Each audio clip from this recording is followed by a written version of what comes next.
Yo, what up? Welcome to iRake Mentality, episode 6. Today is an episode that I'm very much looking forward to. Today we have our team spotlight episode. It's the Rippers, it's the Yankees. MSL Rippers, champions of multiple leagues. Rippers, or Yankees, 7-time champs out of the Burbank Roy Hobbs League. Today is going to be an episode for the ages. I'm glad to have these two teams together. Let's get it started. Welcome to iRake Mentality. And today we have our boy, Ryan Vega. What's up, Ryan? What's going on, man? Excited to hop into the episode, man. I played with both of these teams. I've won championships with both of these teams, and I've played against the Rippers definitely more than I played with them. And they have a long line of success. But excited to get into it, talk about some players I played against and played with. But at the end of the day, it's all love, and we're all trying to have some fun out here. So excited to get into it, man. Oh, yeah, I can't wait, man. These Rippers, they're pretty much one of the best teams in the entire city, bro. They got one of the best players. They got about 5 to 7 deep on 1 through 7. They got pitching. They've won national titles. We've played against them, played for them. I still played for them last year. We're going to get into it all today. Let's get started. We got the Rippers out of the Chicago MSL. First off, boom, we got Jake Mills and we got Mickey Martin. They're the two managers, player coaches of the Chicago Rippers. We're going to introduce them here shortly.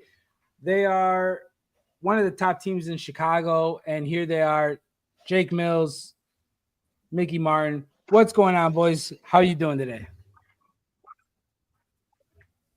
What's up, Jake? What's up? What's up, Mickey? Yo, what's going on, guys? Not much, brother. How you doing? There we go. Yeah, what's going on, Jake? Can you hear me? I can hear you, bro. What's going All on? right. Good evening. How are you guys? Good, brother. How are you guys? Yo, how you I doing? don't like this cold. I needed to warm up. You don't like this cold. Neither of us do. We got the actually we got one of the tournaments coming Yeah, up. right. The Southland tournament coming up. I know you guys are. Doesn't look good anytime soon, but we'll be out there soon enough. I think you'll be out there soon enough, man. You got 28 degrees and you're ready to go. So we got the Rippers out of the MSL. Jake, I know you've been running the Rippers for a very long time.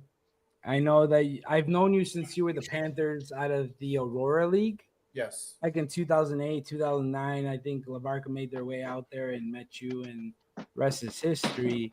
Became the Marlins, became what was the other team? Mariners. The Mariners, ultimately becoming the Rippers and the Rockies.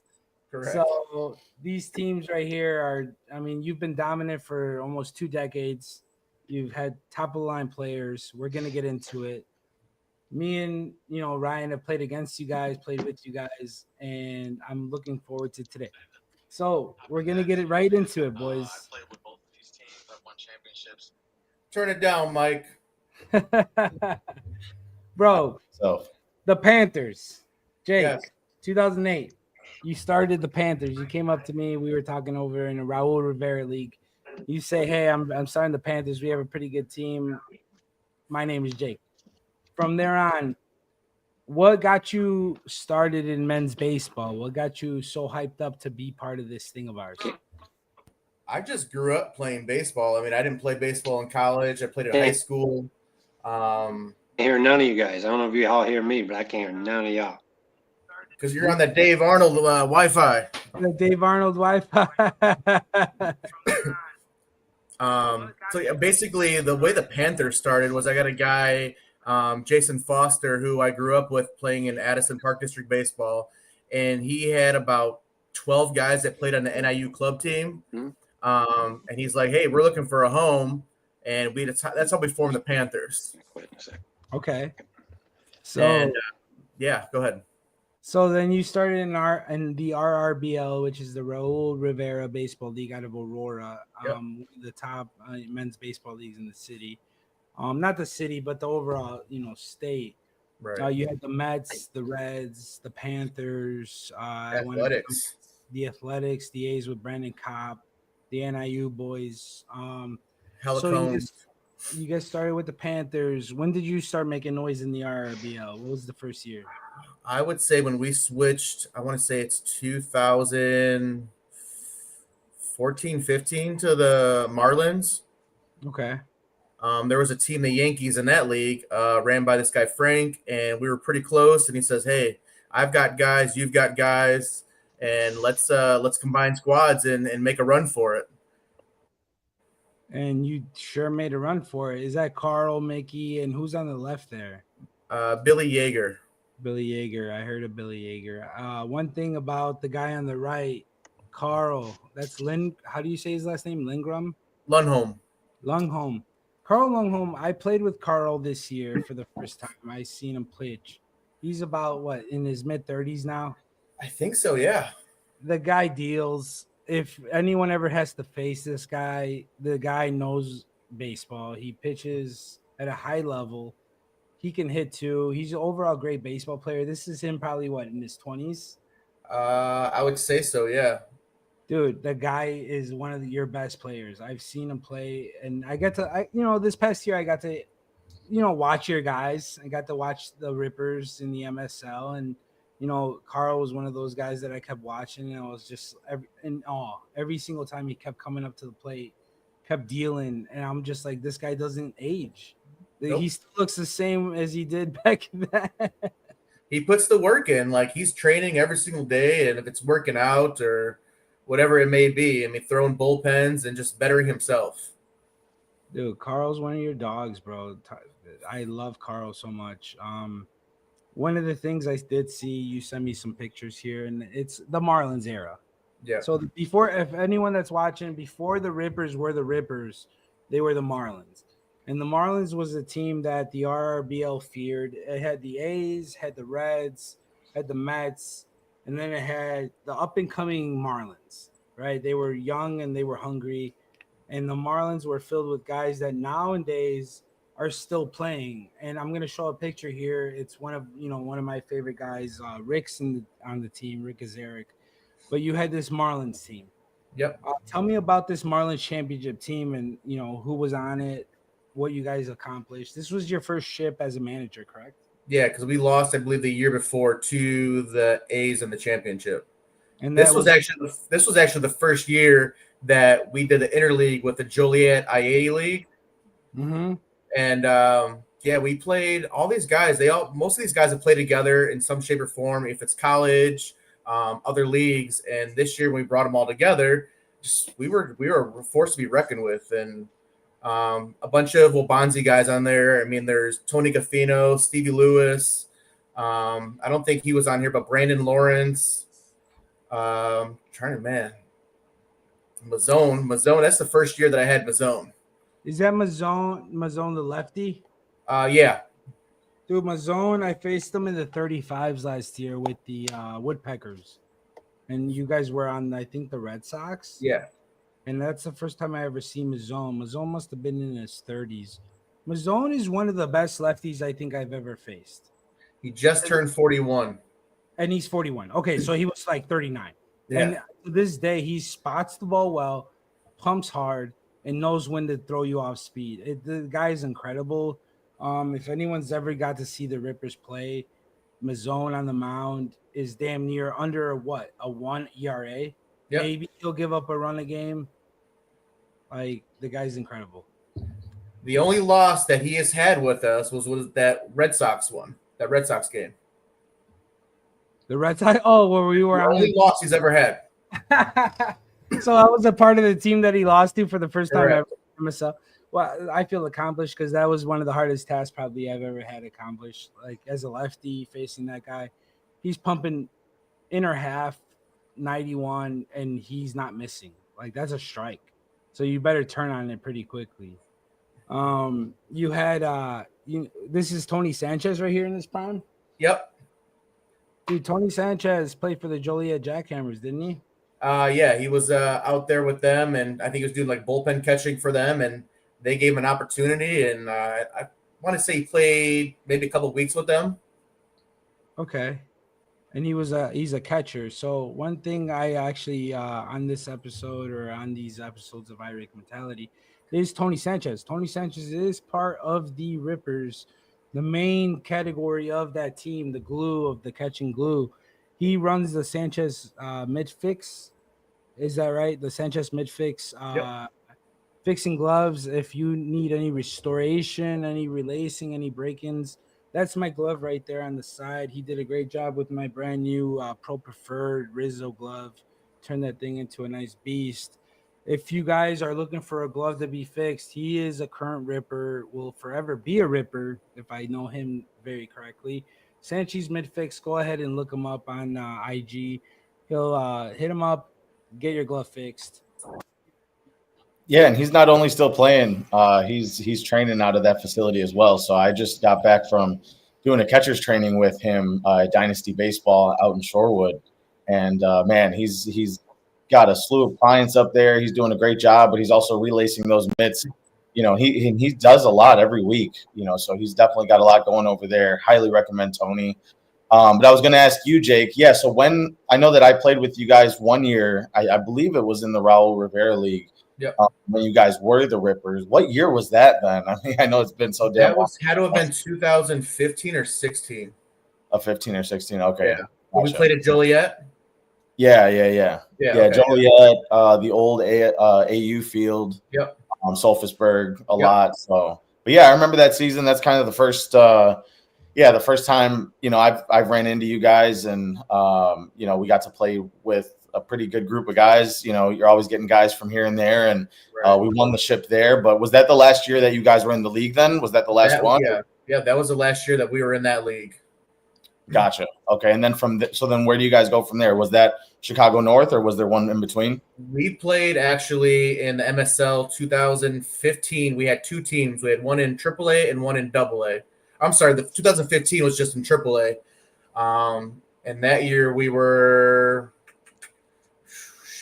trying to feel. Our first year in the MSL, we were actually the Marlins, and then we switched to the Rippers because there was already a Marlins team in there. But 2015 was the first year as Rippers in the MSL. Gotcha. Okay. There you go. So we have I was actually just looking at a few data points. I know you guys sent this earlier. About your like tournament, like just your data, bro. Like Jake, I'm just gonna spitball here just for you guys that are listening. You got 2020 MSBL World Series champions. You got 2020 CNMSBL champions, 19 CNMSBL champions, 2018 CNMSBL semifinalists, 2018 Vegas semifinalists, 2018 WABC semifinalists, 2017 runner-ups, 2017 CNMSBL champions, 2017 father-son tournament champions, which is one thing we got to talk about because I want to be a part of your next one. We got plenty of father-sons out here that want to be a part of this thing. I know you guys are the pioneers. So I talk to people all the time about the Rippers.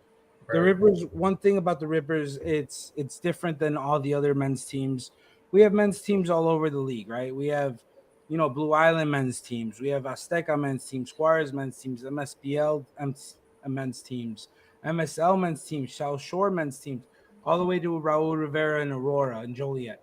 But the thing that makes the Rippers different than all the other teams is they're very canny at going to tournaments. Jake and you and Mickey are very good at putting together teams to go to tournaments, and you have very competitive teams that win. Yep. And just for instance, all these, I could keep going. Like this list, guys, that goes down to like 2014. Like there's champion semifinalists all the way through. And the thing that makes you different than other men's teams in the city is not only the talent, but the fact that you're willing to go out of your area, out of Chicago. Like one thing that you guys always been good at is going to tournaments.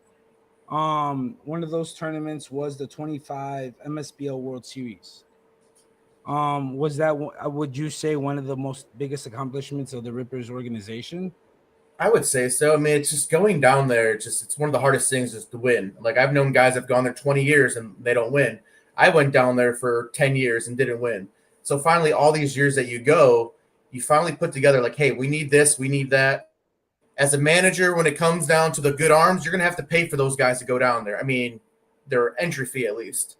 But yeah, I would say that was our best year. The best year. Who was your ace that year? Like, I mean, I know you have a ton of pitchers, but who do you think was like your number one? We had Felix Santiago out of Milwaukee come down with us.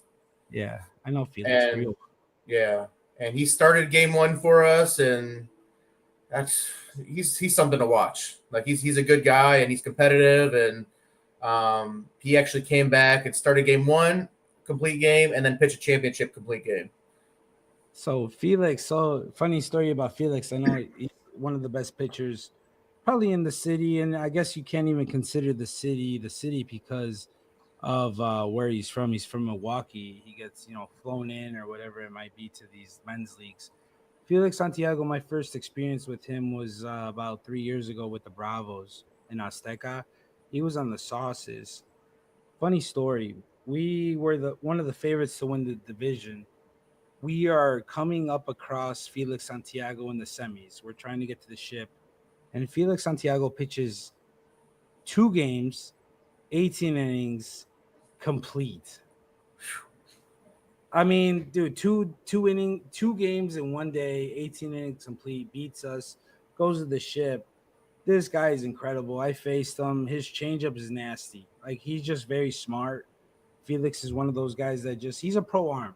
Mm-hmm. So he'll give you a fastball, you hit his fastball, you ain't getting it again.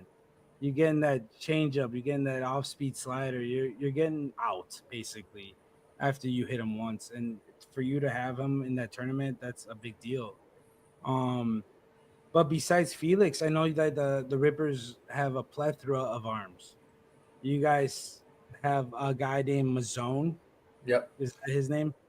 Yep. So Mazzone, I'm speaking as a competitor facing these guys. I know Ryan might have faced him too. Mazzone, what's his first name? Nick Mazzone. Probably one of the top 5 lefty arms to ever grace our presence in men's baseball. Like, the type of mechanics and he's able to spot inside, outside with his fastball, hit you with a nasty curveball, and throw you some off-speed change. Mazzone was probably one of the hardest guys I've ever faced. And this was in 35s. And you guys had him. Yep. You guys have guys like the Rippers are basically what they call an all-star team of men's baseball. And not even speaking with Mickey. Like, Mickey is one of your guys. He's probably your core, right? Like, he's one of your corpsmen. Mickey, I've known Mickey for a long time. Mickey plays the field, hits for average, pitches, ultimate baseball guy. He was on the show earlier. He's having a little trouble with his, internet, but Mickey is a guy that you could trust on the mound for any game. Doesn't matter if it's, championship game 5 or opening day. It doesn't matter if you have Mickey on the mound, you have, a good squad. I think he's part of the glue to the Rippers. I think, knowing Mickey as a player on my own he brings leadership. He brings that, get up, like, let's get to the field. Come on, guys. If I'm here, you got to be here type guy. And Mickey's one of the all-time best in the city. I've been talking about Mickey for a while on this podcast, and we have him here. We just don't have his internet. But he's one of those guys that you've had on your team for a long time. When did you and Mickey actually get together? Because I know Mickey had this team called Hydra, right? And you guys had the Ripper. Hydra is just like 3 or 4 guys that play together, and they just go from team to team. Okay. So it was like Carl, Mickey, Anthony Stecker, and then like Billy Yeager was part of that at the time too. Yeager, I've heard the name, and I think he was on this team specifically. Let me show it. Was Yeager on this team? He was not. He was on our AA MSL team. Okay, you guys have. It's hard to keep up with you, Jake. You're doing left and right, winning left and right. You're in different leagues left and right. You've won in the Aurora League. You've won in the MSBL, right? You've won over there. Now you're in the MSL Chicago. Is that the league you're in now? Yes, correct. Okay. Yeah, this is our second time here. Okay. I played with you last year. I was expecting us to run over everybody. Absolutely. All right. I walked in, I'm like, what do you need me here for? Maybe some pictures, maybe like what could I do for you? I showed up. We kind of hit a wall. Yep. Right? Like it's not as easy as everyone thinks. So if you guys are in the north and you're looking for a league, the MSL Chicago is a league to be reckoned with. There's not many teams, but the teams that are in there, they are very good. And one of the teams that we did come across, Jake, was the Blue Jays, right? Yes, correct. The Blue Jays are run. Tell me a little bit about the Blue Jays and why they're such a contender in the MSL. Give a shout out to the MSL. I believe the Blue Jays, they're made up of Elmhurst alum guys. Okay. And I believe that there's still some guys on that team. If I'm not mistaken, the year before was their first year in AA, where they actually won the championship. They moved up last year and won it again. Yeah, so I was there. I didn't. What I was seeing, I was shocked. But a lot of people don't know that it's not to make excuses. I'm not here to make excuses for you. But we did miss a lot of guys. Yeah. We were missing, from what I know is we were missing quite a few guys, like 6-7 guys, hitters, pitchers. And I was watching the whole thing and I was part of it. And me and you go back to 2009, 2008. Like we've known each other for a very long time. In this team that you have, man, you have basically a plethora of talent. Mhm. And if that talent was there, I think it would have been a bigger story, a different story. Just that's from my perspective as an outsider, not so much as being part of, the Rippers or anything, but just as an outsider, I think that you guys with your whole team would have been a different story. Not taken away from, what was their name? The Blue Jays? Yes. Not taken away from the Blue Jays. The Blue Jays had a lot of good talent. I was in the box against them. The lefty was good. They have a couple good hitters. They were putting the ball out of the park. That league though is very impressive. And who's the president of the MSL Chicago League? Larry Colts. So Larry is running a good league. Mhm. Larry is running. They got the Rippers. They got the Blue Jays.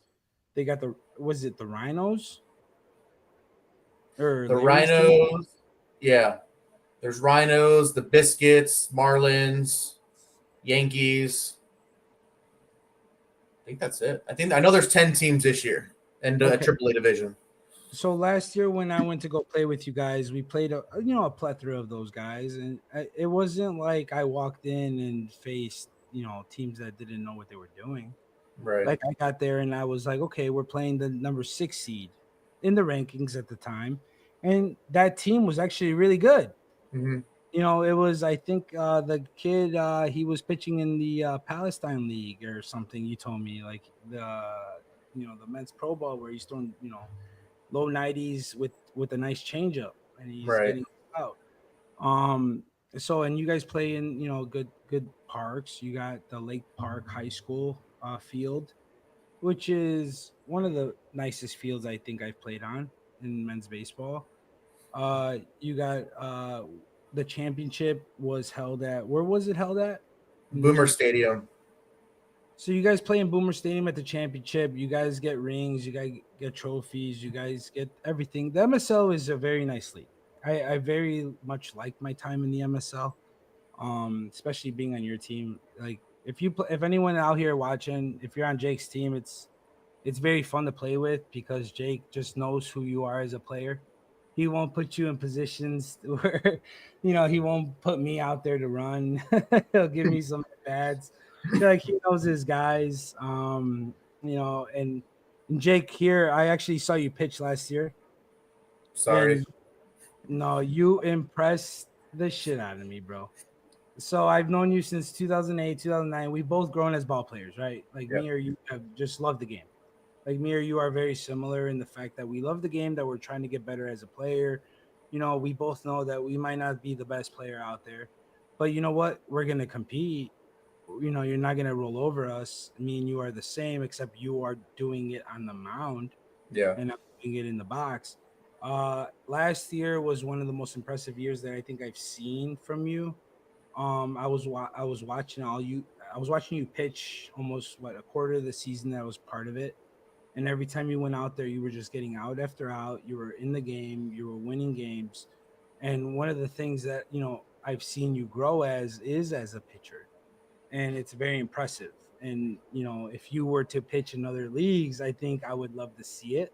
I'd love to see you go up against the Blue Islands of the world, against the Aztecas and the Juarez's of the world, because of Right. who you are now, as a ball player. But let's talk a little bit about some of your ball players. Okay. Right? You you hold a team, the Rippers, that have a lot of talent. Let's put it that way. And it's very hard to, not notice the talent.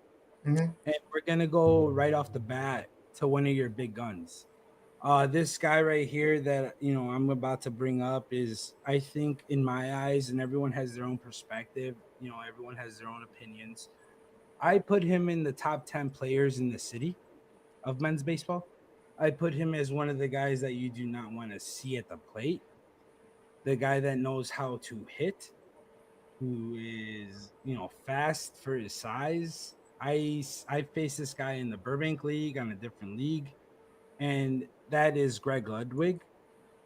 I think this guy. Do you agree with me? He's one of the top 10 players in the city. I do. What has he done for the Rippers? Small story about him. The first year that he joined us, I was just looking to better our team each year. The off season. I messaged Greg because he was friends with somebody, like acquaintance, and he was sitting on his couch in the middle of winter, and he's like, I never respond to people that I don't know. And I just said, hey man, we're trying to play baseball next year. I got a team. I know you're done with school. He's like, baseball, yes, I'm there. He loves baseball. Yep. I do know that about him. Greg loves baseball. But the thing about Greg is he's just a really good person. 100%. And you have all these guys that, yeah, they might be fucking good, bro. They might be like the best, but they come off as really cocky. Yep. Like, yeah, they might be young, and we were all cocky at one point. We were all young. We thought we were the hot shit. Greg is that guy that's just like your friend.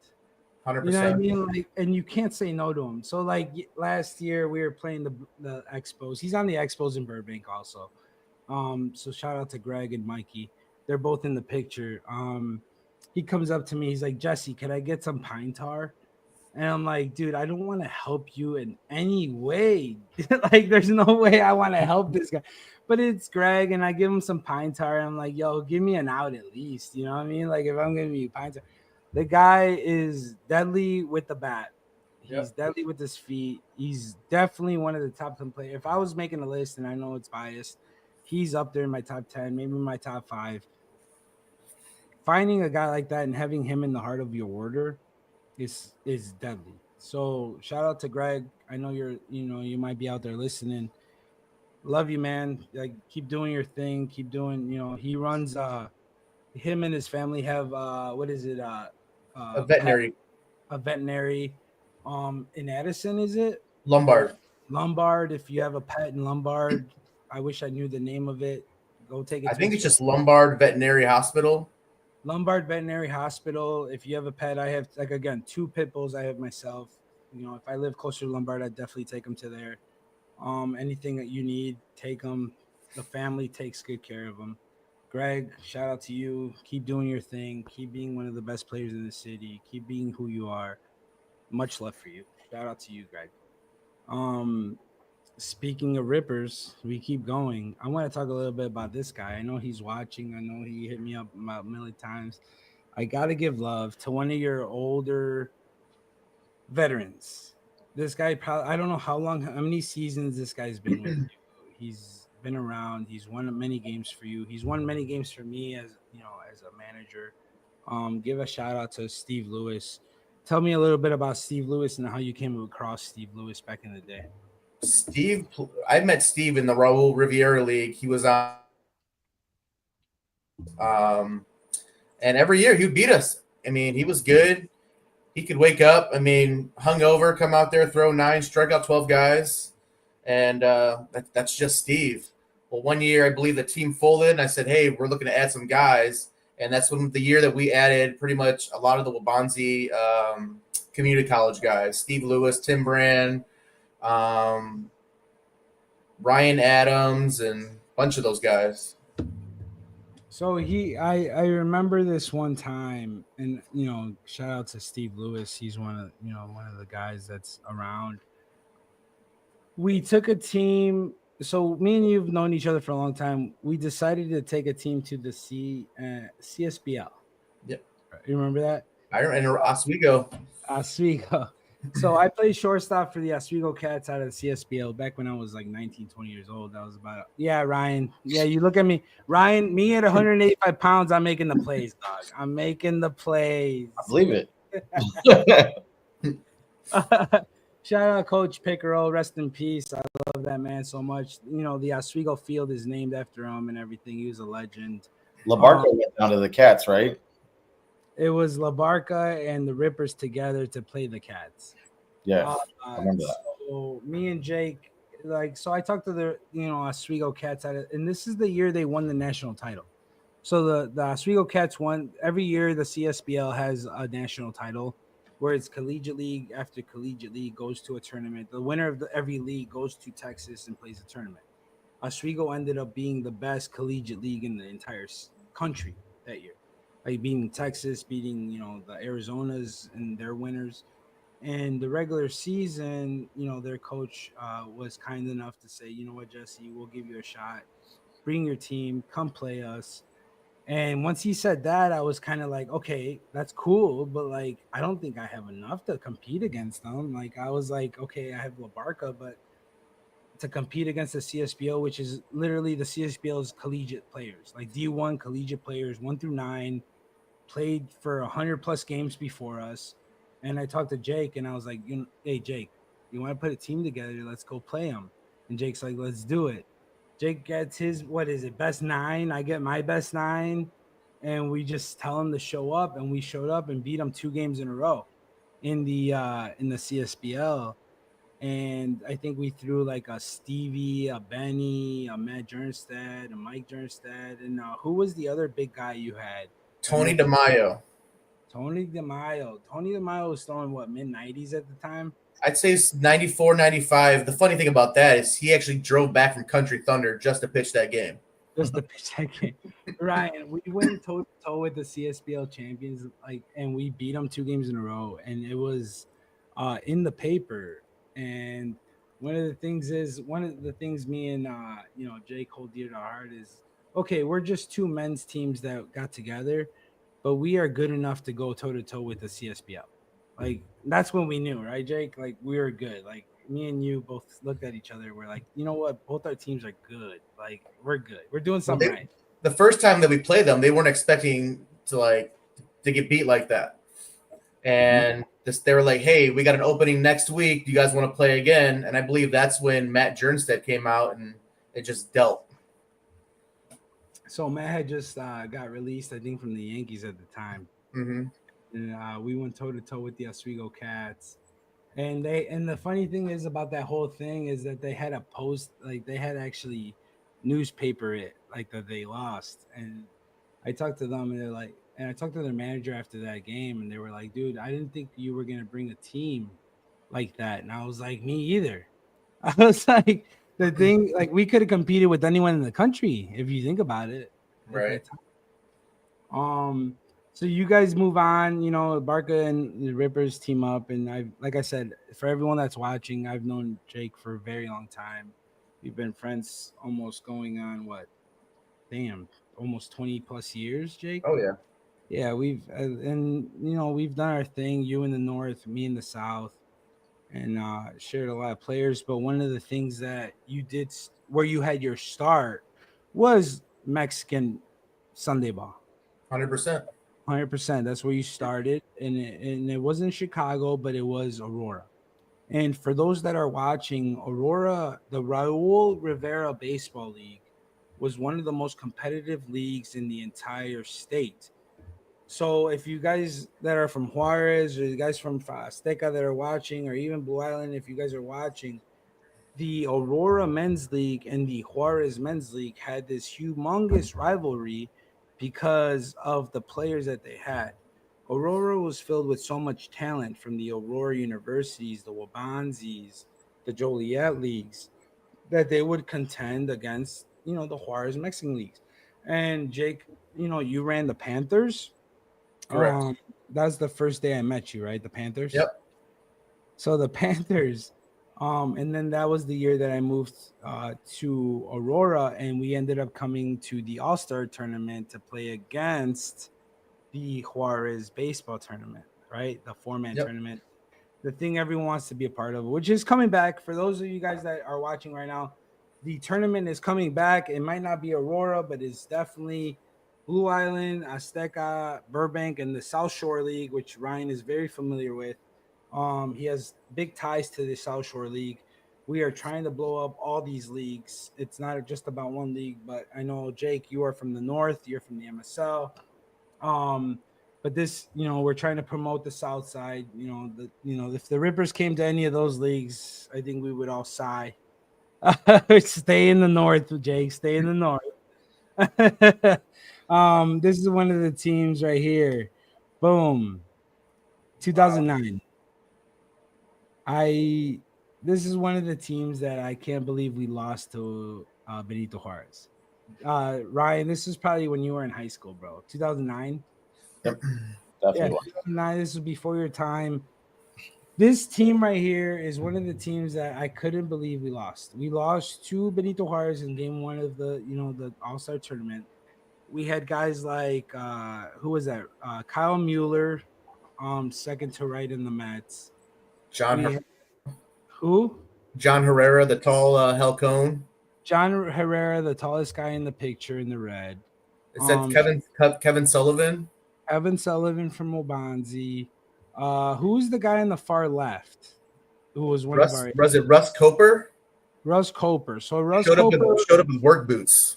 So yeah, so Russ Coper, for those of you guys that are new to men's baseball, this lefty would dominate. He didn't give out runs. He was just a beast. Showed up in work boots, took off the work boots, put the cleats on, got right into the game and dominated. And this team right here, just not only that, but we had Labarca with the JP Moran from UIC. We had Mike Lacombe from Kishwaukee. We had, Brian Farrington from Joliet Catholic. So we had a really good team, and we still lost to the eventual champion of that tournament, which was Benito Juarez. But going back to that, that's where it kind of starts. Our long history. People look at the Rippers as just being kind of a North League, a North team. They're just the outliers. And I kind of wanted to get on this podcast and say, the Rippers aren't outliers. They're one of the best teams in the whole city. And people need to understand that there's levels, right, Jake? There's levels to men's baseball. Mm-hmm. And you could be one of the teams that are coming in, but then you got a team like the Rippers that are at a high level, that are winning national titles, that are winning, you guys are the pioneers. I want to say, I know there's a lot of teams like the Puerto Rico tournament that you went to, Ryan, with Luigi. Mm-hmm. There's, the Arizona tournaments. There's the Vegas tournaments. There's a lot of tournaments, but the pioneers, going back to when I've known you, is always been, let's take a team to a tournament, the MSBL tournament.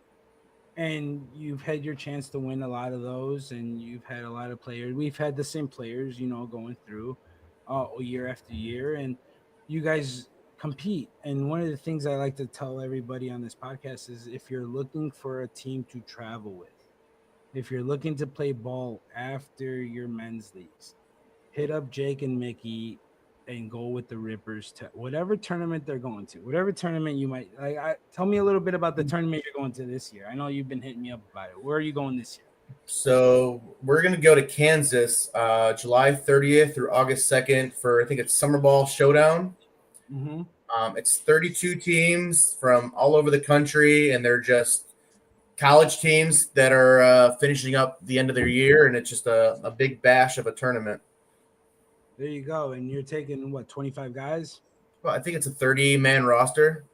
What month is it happening in? July 30th, I think August 3rd. August 3rd. Okay. And one of the guys that that sticks out to me, and I wish I could pull him from you. It'll never happen. Is your Who is that third baseman?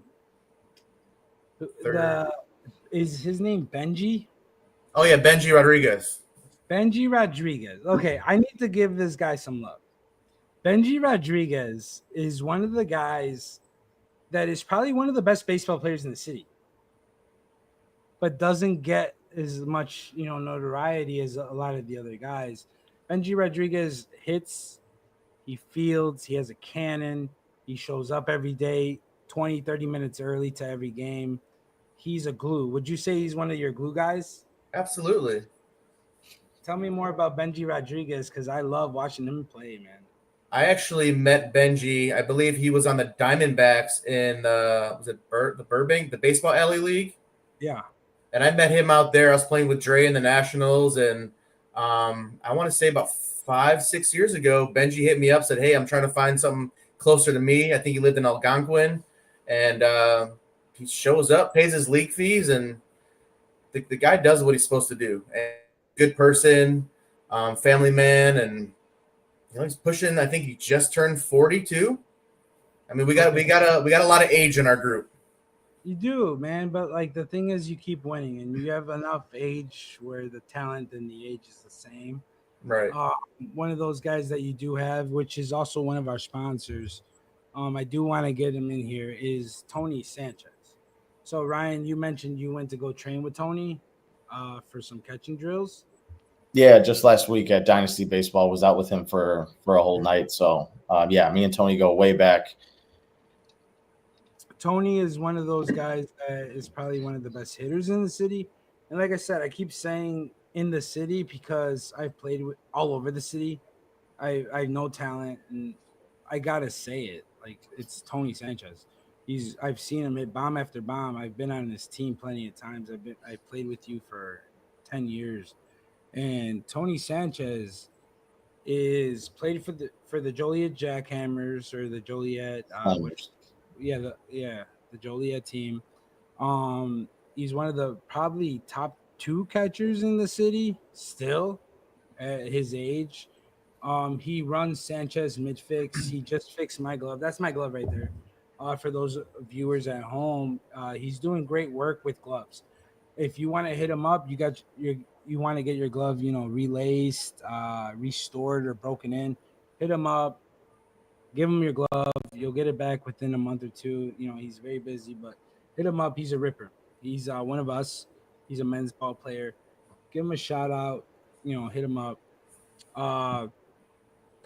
He's a ripper. He's your 4-hitter, isn't he? He is my 4-hitter. The funny thing about Tony, is 2008, 2009 as the Panthers, we were looking for a catcher. And I'm literally hitting everybody up with a Facebook, MySpace profile of a catcher.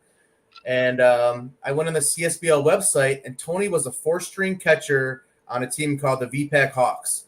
And I said, "Hey, if you're looking for extra ABs, want to come out, just hit me up." And he was there the next week, and he has been with me ever since. Tony Sanchez is one of the best players I've ever played with. Hitters wise, fielding wise, catching wise, just overall tough guy. He's one of those guys you want to play with. If you ever get the chance, you guys watching this, men's baseball, you'll see him. We'll get into it shortly, but you might see him out there this year. Let's talk a little bit about the tournament that's coming up in 5 days? 5 days. 5 days. You both are part of it. Yeah. We're crazy. I'm hoping it gets warmer. 34 to 40 degrees. Shout out Michael Shellhorn. I know you're out there doing, your best to try to get this started. You're talking about the South Side Tournament. You got teams all over the league, right? One of the teams that I'm excited as a fan to go watch is Rippers, Southsiders. Rippers, Leon. You play them both opening week, right? Yeah, we play them on Sunday back to back. Okay.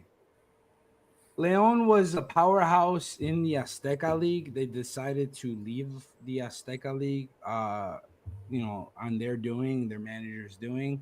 Not sure if the players wanted to leave, but definitely the manager took their team to Blue Island, and their first team is going to be the Rippers. What do you foresee the Rippers Leon game going like to open up the 225 season? I just want everybody to be healthy. Like it's our preseason. That's all it is. I mean, if it's the end of the year, it's a different story. But it's literally some guy's first time throwing a baseball or taking at bats. You want to be healthy, and that's. I don't care if we win or lose. It's just have fun, be safe, and that's it. That's it. Yeah, there were a couple guys last year that got injured during it, and that's what I tell everyone. I'm like, there's no bragging rights tied to it. Go out there, have some fun, get warm. But even when it's done, then you have another 3 weeks of nothing, 4 weeks, until the season starts. So yeah, definitely for those guys out there, just have fun, work on some things for sure. But we play you guys, so I'm part of the Southsiders team, so we'll be playing you guys at noon on that Sunday. I think me and Dave are hopping off a flight and kind of going straight there. So, yeah, hopefully it's a little warmer. I think it will be. I think it'll be around 40. But I remember last year it was cold, it was windy. Every pop up was a circus, and hoping that it has some nicer weather. But yeah, definitely looking forward to it. I think we're all looking forward to baseball right now. Are the fences 200? They're pretty close, man. They're shorter fences and shorter in height too. So, but I will say, since it's so windy, right, the fields we got last year, man, the wind was always blowing in. It was horrible to hit at. Great for pitchers, but yeah, not fun to hit as a hitter. Right. Yeah, the fences are a little short, but if you're ultimately going within the aspect of you're trying to get some work in for the preseason, trying to get your pitchers to hit spots, not so much blow it by guys, and hitters working on tracking the ball and hitting the ball. I think overall that's a really good way to do it. As far as the tournament with Michael and doing things with the Southside Spring Classic and doing the Fall Classic. Honestly, personally, myself, I would never ever play in the Fall Classic because I expect to be in every championship possible. Absolutely. The Fall Classic is more meant for guys that are out by end of August that aren't competing. But the Southside Spring Classic is more for teams that want to get some work in, and I know that you're bringing in some guys. I'm on your team, Jake, and we're gonna put it on Ryan. I mean, we can't take it easy on Ryan. We got. Yeah, no, I'm hoping to get there in time to actually start. I think Gunner will be there. I think Gunner will be out there on time, but yeah, I'll be coming from New York, so yeah, I might start a little later. I'm just looking to get some content for sure. For this tournament and put some videos together. So I might be recording half the game, but I'll definitely get in there and hopefully you got some good pitchers coming. I'm sure you do, and hopefully no broken bats this year this early on. That's going to hurt. Tell me about it, bro. So Jake, I don't really think I have to hype the Rippers up. I think everyone in the city knows by now that the Rippers are one of the top teams in the city. You were kind enough to join us. We have a couple pictures here. I know that's you. You've become one of the best pitchers in your league. I've seen you, and I can attest to this. And people that want to ask me, Jake is one of the best pitchers in his league. I've seen him dominate.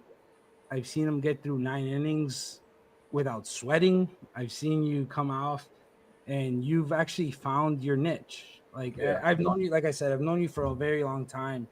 And this past year, I came out to play with you, and I saw you play, Jake, and you impressed me very much. That I am now telling people Jake is very good on the mound.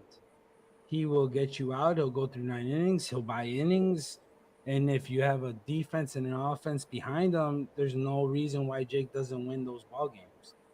And you did impress me very much, Jake, and I'll give you that much. this year, you were dealing. Like I saw it with my own eyes. You were dealing on the mound, and that's somebody. You're somebody that is one of the best pitchers, bro. Like I'll give it to you, Jake. Like you're one of the best pitchers that I've seen because you get outs. It's not so much about you pumping 95, 94, whatever it might be. It's getting outs, and you Right. get outs, and that's awesome. I know this guy to your right here in the picture. I feel like he was somebody that played pro ball. Is that somebody that did? Yeah, it's PJ Anderson. He played pro ball. Yeah, I think he got up to AA, AAA with the Cardinals. So the Rippers are known for having multi-talented players. One of the guys that you did have was, did you ever have Joe Marciano on your team or play against him? We played against him in the Chicago North. And he was with the Expos. Yes. How'd you do? We tied, and we didn't lose to him, but I think one game he came out of the game, and then we actually won, and then we tied a game with him. Okay. So for those of you guys that don't know who Joe Marciano is, men's leagues players that are watching, wherever league you're from, Joe Marciano is a guy that's probably been one of the best men's baseball players in the city. I think you guys agree with me as far as pitchers. He played at Southern Illinois, got his degree, played some pro ball, played for Team Italy against Otani, right? Mm-hmm.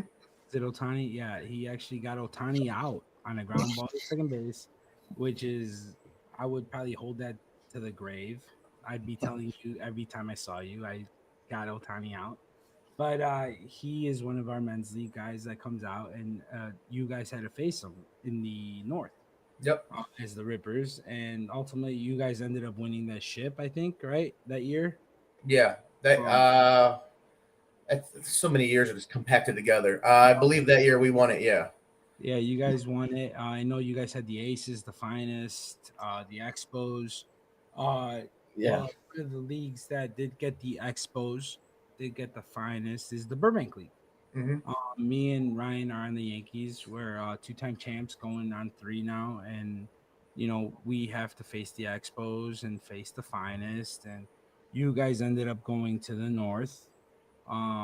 Thankfully, you guys went to the North.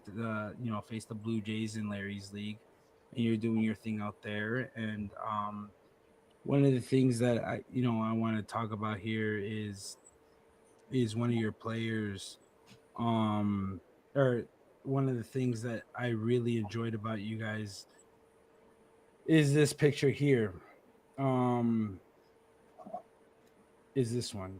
You guys played the Elite, or tell me more about this picture because I can't really put it together. What league was it? When did you play the Elite? I know the Elite they left your league to go to the Blue Island League. Tell me more about this. This was when we were playing in the North, and the Elite was playing the MSL still at the time. And every year Henry would hit me up, "Hey, do you want to play at Impact Field? Let's get a game." And I think we played there 3 times against the Elite. Okay. So this was just like an exhibition during the year. Oh, okay. And I see a lot of players. I mean, there's a couple players in here that I want to speak about, but you have Quentin on the right side. You got Benny. Is that Tony right there with Stevie? Yep. I can't really tell. Is that Joba in the black hoodie? Yep. So Joba's well known around the city. I mean, he plays in every league possible. Joba is a dog. Like he's definitely top 10 players. Joba's been playing with me since 2011. 2011? Yeah. Okay.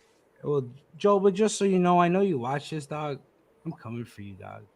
You're coming back. You're coming back with your teammates last year, but you're one of the best players that I ever played against. I want a piece of Jova. I'll tell you that much.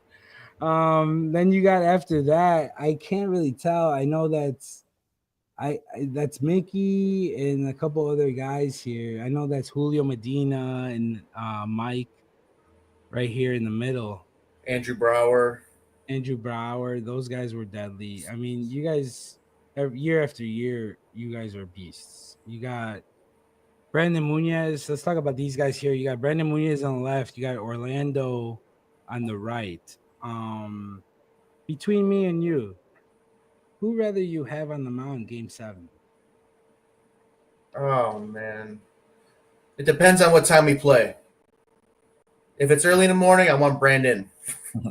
Why is that? Because Orlando? Why? No, I either one of them. Like they're both No, you're gamers. right.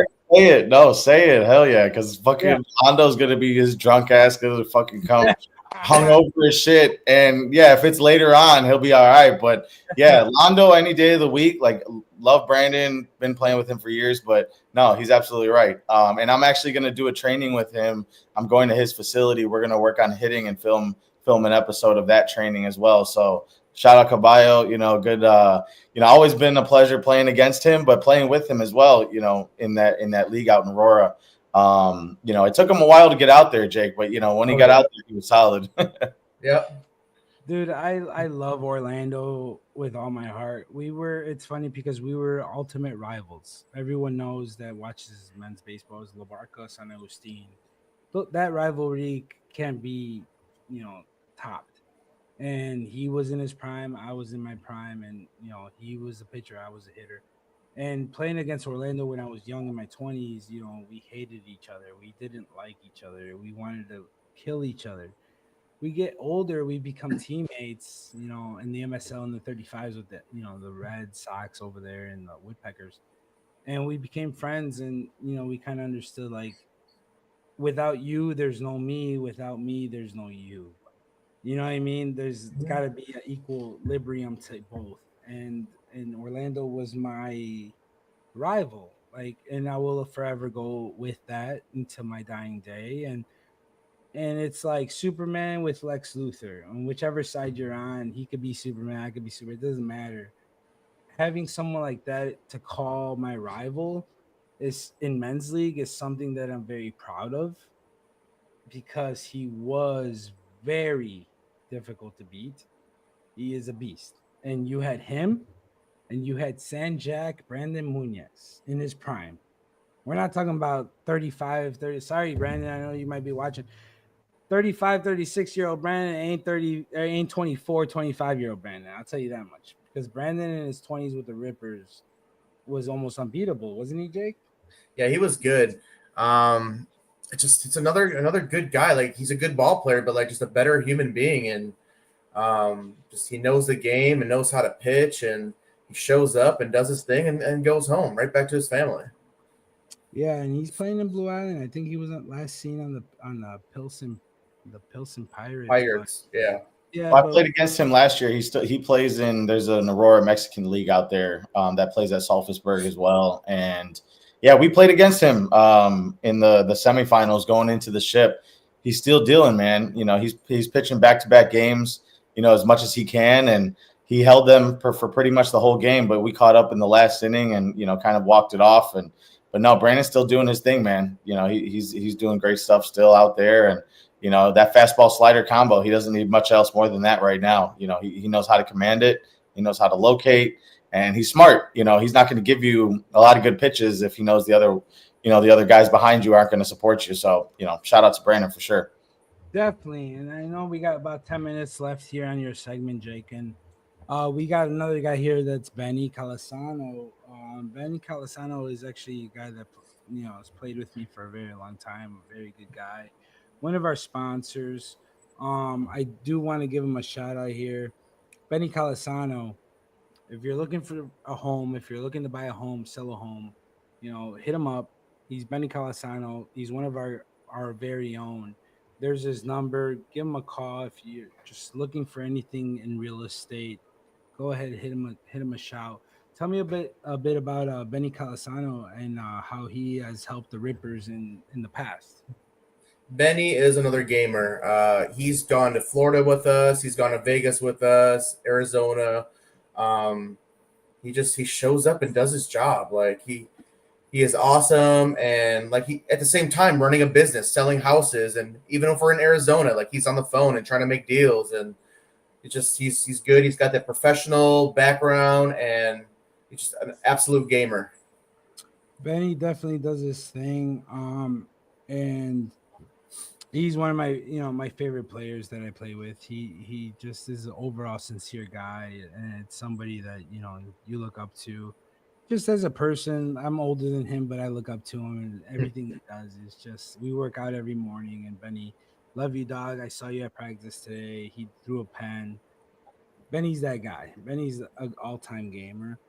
One of the guys that I did want to have in here and talk about that I kind of don't have so much data on is someone that was in the picture with Benny, and I'll put him in here right now, is Mike Bowling. Yep. So Mike Bowling, you have, not only do you have Tony Sanchez that's on your team that's selling, that's doing the glove thing, you have another, entrepreneur slash social media aspect guy in Mike Bowling. Mike Bowling, I've known just as long as you, maybe even longer, to his Triton days before the Rippers and before, when he was doing his thing. He does a lot of work with the Cubs and with social media and gambling and, doing his thing over there. You have a stud center fielder. And the thing is, you and the Expos both have stud center fielder. Like, he's on both teams. Yep. And I see him in both ways. And one thing I love, I want to say this, and one thing I love about Mike Bowling, I'll put it out there, is Mike Bowling, which is him right here in the bottom right hand corner. Outside of the field, bro, nicest guy you'll ever meet. Nicest guy. Like, he'll give you a ride, do whatever you got to do, whatever you ask. Mike Bowling is gonna be there. On the field, he wants to kick your ass, bro. Like, this guy is one of my favorite players because when he's on the field, he's like, I'm here to whoop your ass. Off the field, I'll give you a ride home. You know what I mean? Like, he's one of those guys, and I've seen it from him. And he's one of the fastest, one of the top two hitters, out there. Having to face him is very difficult. And not only is he baseball savvy, but he's doing his thing with entrepreneurship and, being on the gambling sites and all this stuff. Tell me a little bit about Mike Bowling and how you were able to acquire him. We got a guy on our team who Andrew Brower, and they played together at Lewis University. And Brower's like, hey, I've got a guy that I might be able to get out and come play with us. And I know Brower hit up Bowling and was like, nah, man, I don't know. And then Brower's like, you know what? You're going to have fun. And he came out, played with us in the MSL. I want to say 2015 season, and has been with us pretty much ever since. Yeah, man, you guys have a team, bro. You guys have that chemistry. I think you have, everything that it takes to be a champion. You've been a multi-time champion. You've won every league you've ever been in, right? We have, but I will say this, and since Ryan's on the podcast, our best game that we've ever played in, we actually lost. And that was when we played the Aces in the Chicago North in the semifinals. And that's probably my most funnest game ever. What happened in that game? Go ahead, Ryan. I'll give you the floor. Well, that's something, I think we brushed over way too quickly earlier, which is I think a majority of their success has been in Chicago North, for guys that really know and have played with you guys, played against you guys, no stranger to the success you guys have had, with the battles with the Aces, in the North. And at the beginning, being on the losing end of it to, hence the end of that game he was talking about, but even able to come back from that and build and, to put together a team that not only will be consistent, because as we know, a lot of times with the Aces, we're just hoping to get 9 guys together. Don't get me wrong. They're going to be those core guys, and they're going to be those studs like the David Arnolds, the Gunnar Vegas, Derek Taylor, Grant, Tyler, all these guys that we've, played with, on the Aces for years. Darius Lugo, another guy, that's played with the Rippers as well. And that ship was super exciting, and there was a walk-off, element to it. And but I think if it lit the fire in a lot of people, saying that, there's a lot of good players here. Let's try to capitalize on it and have a good league, with many good teams, because as we know, all leagues around, still to this day, there are 4 good teams and the rest kind of even out, right? That's a consistent, and that's okay. That's how it's going to be. But it was the Aces and Rippers for sure in that league. Just us for a while, but we knew that when we played each other, we had to bring our guys out. I loved hitting against Mazzone. Man, he was dicing up everyone. But that's what I can give him a lot of love on, which is he was living on the outside corner. He was living on either a little bit off or right on the corner, and he was able to pinpoint that so well. But that's why I had a lot of success with him, because I knew he was going to put it right there, and I do really well, low and away. And if you're looking for it, it's obviously going to be a little easier to hit. But yeah, no, I mean, he diced us up many games, and the Aces and Rippers went back to back and forth a lot of times. But no, we had fun playing against you guys. Obviously, Joey on the Expos. I mean, me and him go way back. He was a Clemente guy, and Show something. he's a little younger, and yeah, he was out and doing the World Baseball Classic stuff, and he was getting home runs hit off of him, and he was pointing up in the sky like it was a pop up. I had to give him crap about that, but he was at the top, the biggest stage, getting Ohtani out and things like that. So a lot of good history comes in that Chicago North League. Jake, appreciate you putting together that team, because as good ball players know, we want to play the best of the best. We don't want to come out there and face 60 miles an hour and hit home runs. That's not fun, right? Like I want to face a guy and take some pride in winning baseball games. So, it was a blast, man. But yeah, we saw Jake on the mound every now and then. Those were always fun games. And, obviously a lot better now than I was.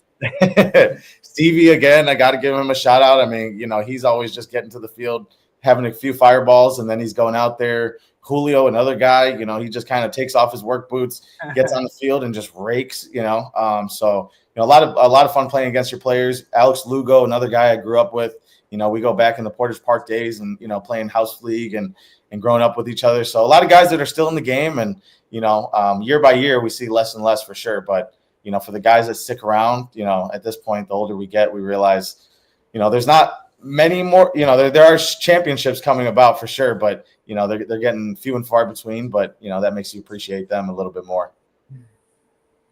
Definitely, bro, and well said, because the men's baseball in the city of Chicago is only growing. It's only getting better. It's got guys, it's got teams all over the city. People don't realize that it goes bigger than just their league. There's more leagues out there. That is basically what we're trying to prove, is there's more leagues than just the 4 core in Chicago. There's Burbank, there's Blue Island, there's Azteca, there's South Shore, there's Juarez, there's the MSL, there's Aurora, and the list goes on, right? Joliet, and there's so much baseball to be had that we're trying to bring it together on one platform. And I think the Rippers, honestly, are just at the top of their game. I tell people all the time, I was like, there's the Rippers, honestly, and then there's everybody else, and that's the truth. I think they're, people might not look at it that way, but the way I see it is they got, the best of the best. They got a lot of great talent. They win, they go to tournaments, they're doing the right things. I mean, don't get me wrong, I'll take my Barca guys against the Rippers any day of the week. You know what I mean, Jake? Like, me, like I'll go toe to toe. It's baseball. It's fun. It's baseball. It's fun. I got love for you and the boys, and I know all of you guys, and I'll go toe to toe with anyone. But when it comes to the standard of travel, comes the standard of tournaments, it comes World Series, it comes just bringing the ultimate best possible team to a tournament in Arizona or Puerto Rico, Vegas. It's the Rippers. They're bringing guys where they want to play. And anyone that's out here watching, if you want to play in these tournaments, the Rippers with Jake and Mickey, they know what they're doing. They'll take you there, be part of their team, and go win a tournament. Like, because you have that down packed. I'll give you that. You have that down packed, and that's one of the things that I want to emphasize to a lot of these teams, that they think they're in they think they know what they're doing, but we've been doing this for almost 2 decades, right, Jake? Yeah. You know, we've been running around this city in baseball for multiple decades, just ourselves, let alone, you know, my father and your predecessors. And we got things going. And I just look out for the Rippers this year. This isn't the first time they're going to be on the show. You'll be back on later, you know, to show later in the season how you guys are doing. You got the, you know, the Greg Ludwigs of the world. You got the Tony Sanchez of the world. You got Mike Bowlings, and you know we just had him on the show a couple weeks ago. Andy Gaitan. You have Andy Gaitan, and you know Tyler from the White Sox, and there's so Camilla. many. Yeah, and there's so many players on your team that it goes on and on that you know what the Rippers are someone to not be, you know, to not be messing with, and you guys are gonna have a great season. And I wish we had more time, but this is, you know, the you know, the segment of we have to move on and go on to the next team. But Jake, thank you so much for joining us today. Um, I wish Mickey was on here. I know he had trouble with his internet. I think he was at Dave's house. He was at Dave's house. Bro, Dave, fix your internet. You know, you guys, you know, thank you for joining us today. We got to talk a little bit about the Rippers, and you know, they're starting their season with the Southside tournament. I know, Ryan, you're with the Southsiders, Yes. and I'm with the Rippers. I'm riding with my boy Jake. We'll probably see each other out there in a couple of weeks. Maybe not this next week because I'll be in Columbus, but the week after we'll probably see each other and we'll have a good time. And Jake, good luck this year in the Appreciate MSL. it. I think you guys have a revenge tour. Absolutely. Losing is what makes us better. I mean, everybody's going to win. People got to lose, but it just when you lose, you got to have the right guys to bounce back, and that's what we have. And I think you have the team to do it. I think that you know, we did miss Greg, and I gotta say it, bro. We didn't have Greg in the ship, and Greg is a top 10 player, and I think that's a +2 guy, +2 RBIs, +2 runs, whatever it might be. Look out for Greg Ludwig. Burbank, he's on the Expos. That big number 4 hitter that you might see, that's that guy. Rippers have him in the 3-4 hole behind Tony. You guys are going to be great. You guys should win the ship this year. You know, I have my money on the Rippers against the Blue Jays. Go get them. I know we'll be seeing you around and we'll be in touch. Thank you so much for joining us today, Jake, and I appreciate your time. I wish we, you know, we had more time to be able to speak on more on the Rippers. A lot of these guys that are watching just know that the Rippers are someone to be reckoned with. Don't take them lightly. If you're about to see them in the tournament, good luck to you. You better bring your A game because it ain't gonna be fun if they're hitting these bombs. Rippers hit bombs. So for, you know, Ryan and me, thank you, Jake, so much. Do you have any last words before we have to let you go and bring on the next guest? Stay healthy this year. That's it. Have fun. I mean, it's America's pastime. It's the greatest game out there. So just have fun and be safe. Exactly, man. We've already had a couple injuries, but thank you so much, Jake, for joining us today. For Jake, we'll catch you next time. All right, Jake. Appreciate it, guys. Have a good night. All right, you have a good night, Jake. Take care, brother. Bye. Waypoint here, brother. We got to bring on our next guest. Our next guest here is part of the Midway Yankees. He's close to my heart, close to your heart. I know that we're both on the same team with him. Oh, there you go. Get that ready. Let me go get mine real quick. Go ahead, put that on. Cold in here, man. It's getting cold. All right. One of the things I'm excited for this part. I know we had the Rippers and Jake boys. I'm good with those boys. Love the Rippers. Talented team. We're bringing on another talented team. The Rippers run the North. I'll tell you that much. Rippers run the North, run the northern part of Chicago. There's no one. I don't think there's anybody better than that team. But now we're talking about the South. I No, just say for last year. They're gonna kick butt this year. We were missing guys, and I'll give you that, dude. We didn't have our guys, but next year Rippers are gonna dominate. Just like we hope the Aztecs are gonna bring it this year. So without further ado, let's bring in the man himself. Yeah, they ain't coming back. I know. I already talked to Johnny. But let's bring in our next guest. Our next guest is somebody that me and you hold dear to our heart for many reasons. Not only because we win, not only because we beat up on teams, but because of who our manager is. And it's somebody that defies all odds, has done, has been through has been through so many things, and the fact that he's out there, catching and doing his thing.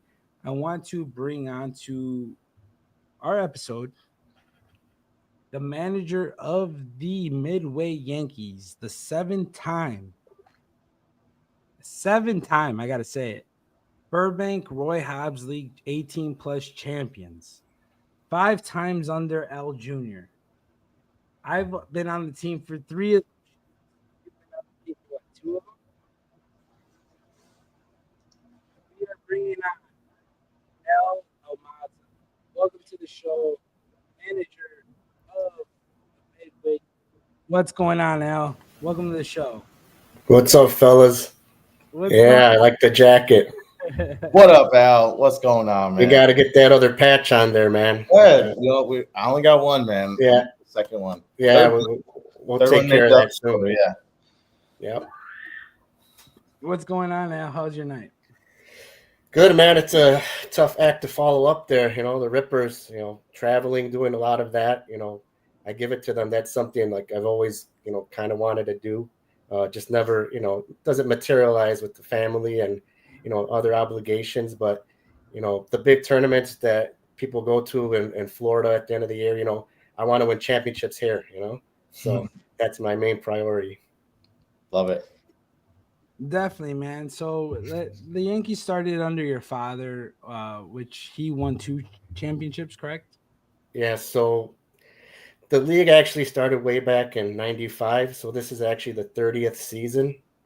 There's my dad with all the patches, but not the original manager. It was actually ran by a few, guys, the first couple of years. A guy named Bruce, and then another guy, Vic Grola. Kind of fell into my dad's lap after nobody wanted to take it. So my dad kept the team alive for many, many years, won his 2 ships, had one taken away from him, should have had another one, but the other team had illegal players. So I don't know if you know, but the league actually started out as a 30 and over league. So it was started, actually for the dads that were at Midway pretty much, give them that avenue to play ball and kind of relive kind of their childhood dreams there. Oh wow, I didn't know that. So it started as 30 and over, and then so when did it become 18 and over? Then was that somewhat recent? It's been probably at least a good 7-8 years now. I'd have to go back and really look at it, but it's been open for a while now. They dropped it to 25 at one point, and that's when I started playing, and kind of took over the team a few years after that. So I think I've had the team myself for maybe about 10 years. And then just going back, it was kind of one of the first wood bat leagues around in the city because everyone was pretty much playing Sunday ball. And, I was playing Sunday ball. I had a Stecca back then, and everything was metal. They haven't changed over at that point.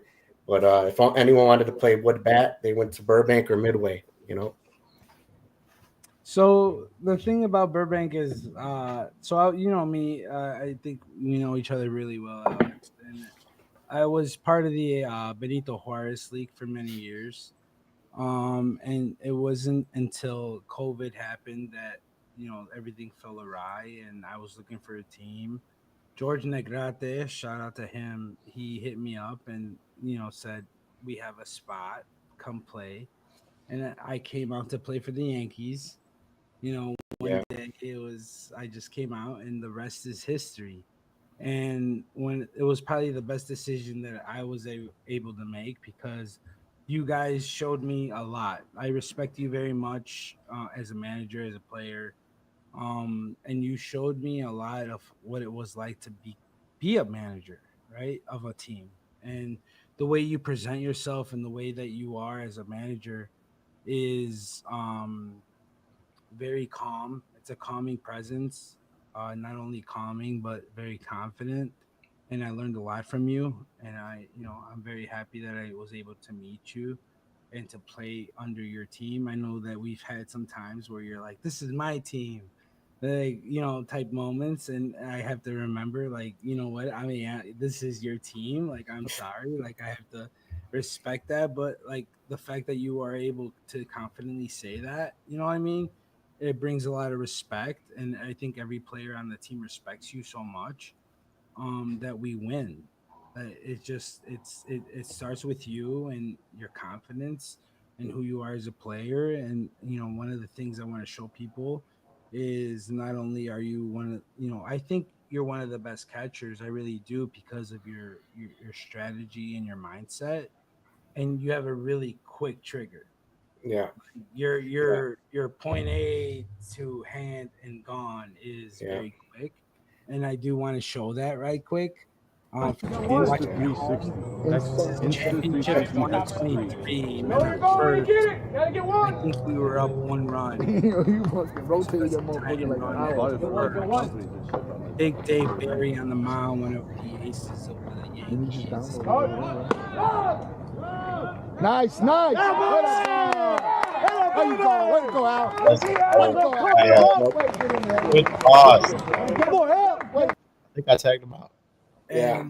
And that's the type of stuff we get out of you. And as a player coach, it's something that I respect very much. Yeah, you don't have any video of me from back in the day when I had a little more cannon, but I make do. Older now, smarter, take care of myself a little bit more. Have to sit out, let the young studs play, but when playoff time comes, I'm ready, and I always relish those moments, throwing out a guy. And I think the last 3 championships, I've thrown out a guy in that pivotal game. So that's one of the best feelings, especially when it's a speedster and he has, and when they tell you he hasn't been thrown out all year, and you get him. But it's also easy when your guy's pumping it and it gets to you quicker. So I got to shout out the pitchers too. Well, thank you to Dave, Big Dave. Yeah, Big Dave. Aces on the Yankees. I know that you've gone through a lot in your life, and you're a Rita man. I know I'm a St. Lawrence guy. You're a Rita man. We got Wabanzi up at the top right here, but a lot of the Chicago guys are Rita men, and I respect you very much, not only for what you do for the league, but who you are as a person. How you are able to manage our team. And everyone always asks, what makes the Yankees so special? Like, why are the Yankees always winning? Burbank is considered one of the toughest leagues in the entire city. It's got teams like the Finest. It's got teams like the Benito Juarez champions, the Aztecs, that came over. It's got teams like the Expos from the MSL. It's got the Rockies, and it's got the Dodgers, and it's the The Blue list goes Jays. Yeah, my guy on. Junior running the Blue Jays. Yeah. Junior and the Blue Jays and those boys, they ball. And it's one of the toughest leagues in the city because it's 7 innings and you have to get Right. through. And Right. yet you are the catcher at the end of the year, every year for us, catching the pivotal games with your brain and your arm. And one thing that I do respect from you is that you're always calm. You're the same way, bro. You're so calm. And then it's funny because we talk about it and we look at each other. I'm like, dude, be calm. That's who you are. Like, you're the Yeah. calm brain. Yeah. Tell me a little bit more. I've tried to be the other way a few times, and I'm just a little more fiery, and that just doesn't work for me. That's not my demeanor. I don't want to be the guy that chew you out really, but when we underperform, I'll have those moments. So I'll bring the team together and we'll talk about it. But I always got to say, I have the players as well. To be a Midway Yankee, it takes a lot of sacrifice. The guys that I have sacrifice their abilities. I got, 18 deep, I can play anywhere. But, if you're on this team, you want to win. And that's the main goal. So it comes down to the players at the end of the day. And that's what makes this team special, is the camaraderie, the hanging out afterwards, and just the brotherhood. And that's what keeps me going. That's why I do it. That's why I love it. Definitely. And we have pictures here like this 2017 champion team. This Yep. is the first ship you guys won under your Right. regime. Right. So the thing with that team, we started out the year pretty rough, and I think we finished 11-11 that year. So I think our last maybe 10 regular season games, we won maybe 8 of them, and we took that into the playoffs, and just rode that wave. And winning that one, I don't know if y'all ever get that feeling again, because my dad was, besides me managing, helping him run that team. A lot of the guys I played with Sunday, like the core guys we had there, that was the original team, and that one holds true and dear to my heart. So a lot of big moments in those playoffs, like too many to really think of, but um, just that feeling. I watch the video all the time of that final out. It never gets old. Never gets old, man. I mean, the first one's always the best. And then you have the second one, which is number 2, Right. 2019. Yeah, that was 2019. We missed 18. We did a bit of a letdown there. We should have had it, but this was 19. We kind of steamrolled that year, and I think that final score in that last game against the Bravos was like 20-3 or something. So it was a little underwhelming. You like those exciting finishes and scoring that winning run in the last inning, but I'll take a ship wherever I can get it. For sure, man. And I mean, you've been winning. You have 5 total under your regime, right? 5. Yeah, 5 total. So 17, 19, 20 when you came aboard on the COVID year, which was Yeah. fun. Um, This is that that COVID year. The playoffs were a little bit different, had a kind of a round robin format, but we made it all the way to the end against the Stars, and it came down to that final game. Kurt Bravo's legend over there on Sunday, he pitched that final game for us. We had, another solid team. Um, that team, when you came along, it kind of was the missing piece that we needed. I'll be honest there, Jesse. You were on fire that season with that bat, hitting some major home runs for us.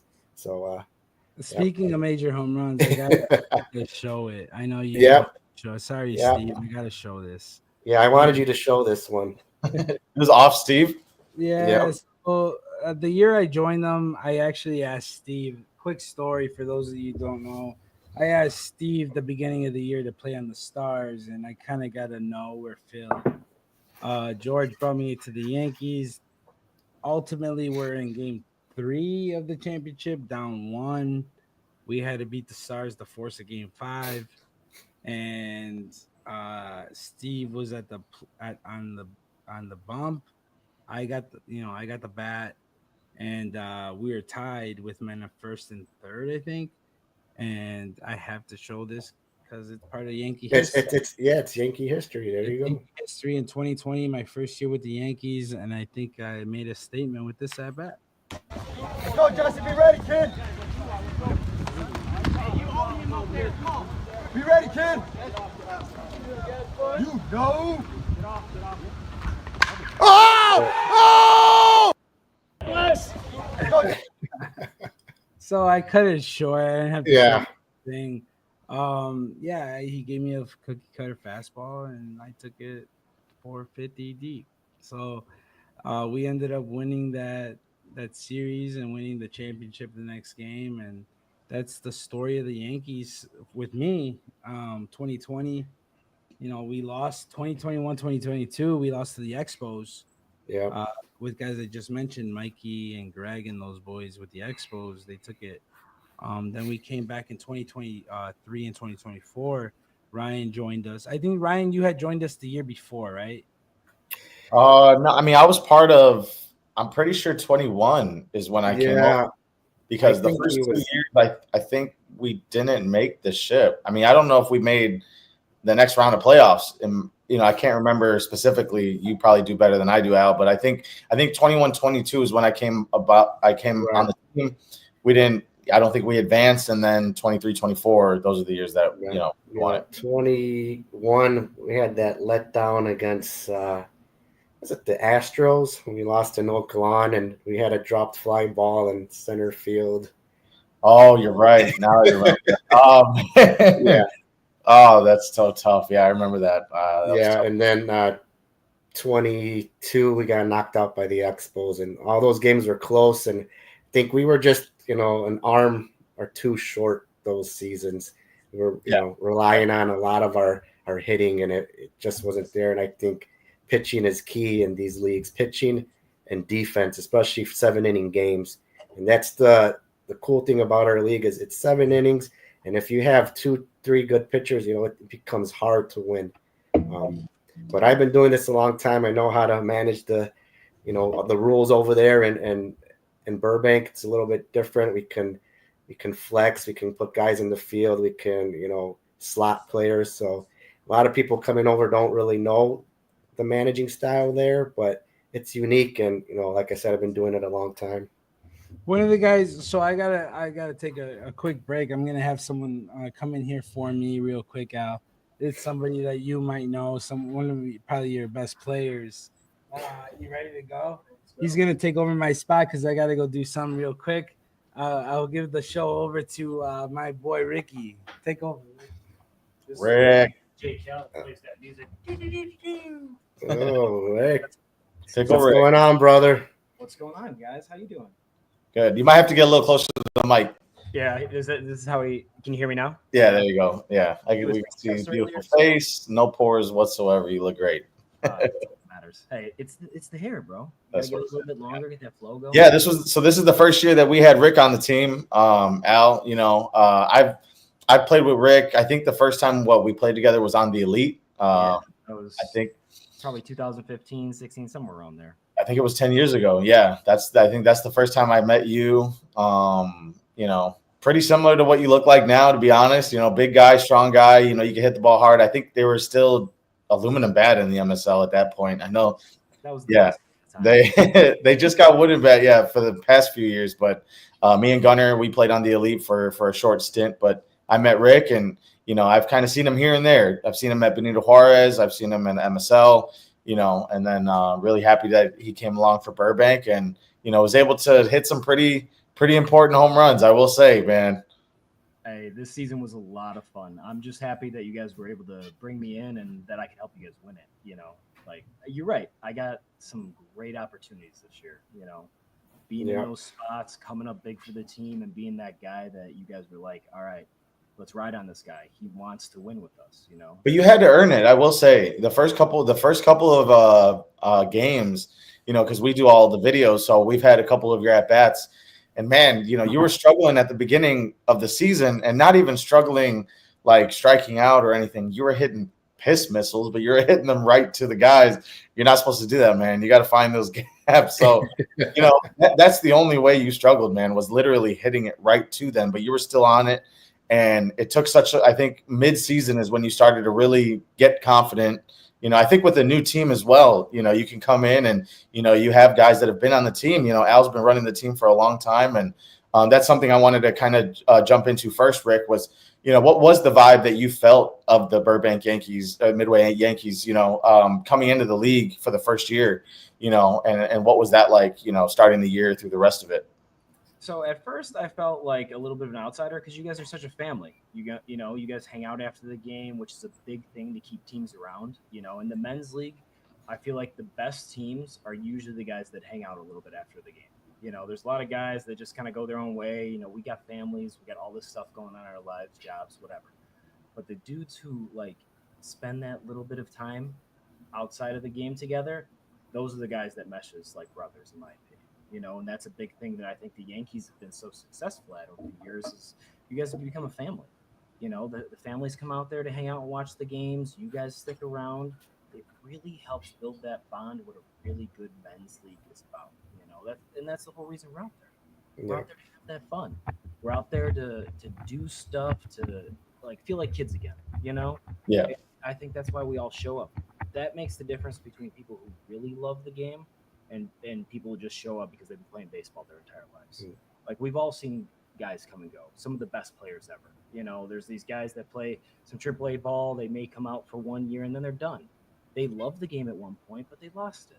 Where the guys who like us, Al, who've been sticking around for the last 20 years, we truly love the game. we can't picture our lives outside of it without playing baseball when it comes around. You know, like think about spring training comes around for the pros, and we're itching already. Just as men's league players, we're like, when are we going to get out there to throw, to hit, to do all the things that we've been doing our entire lives? Yeah.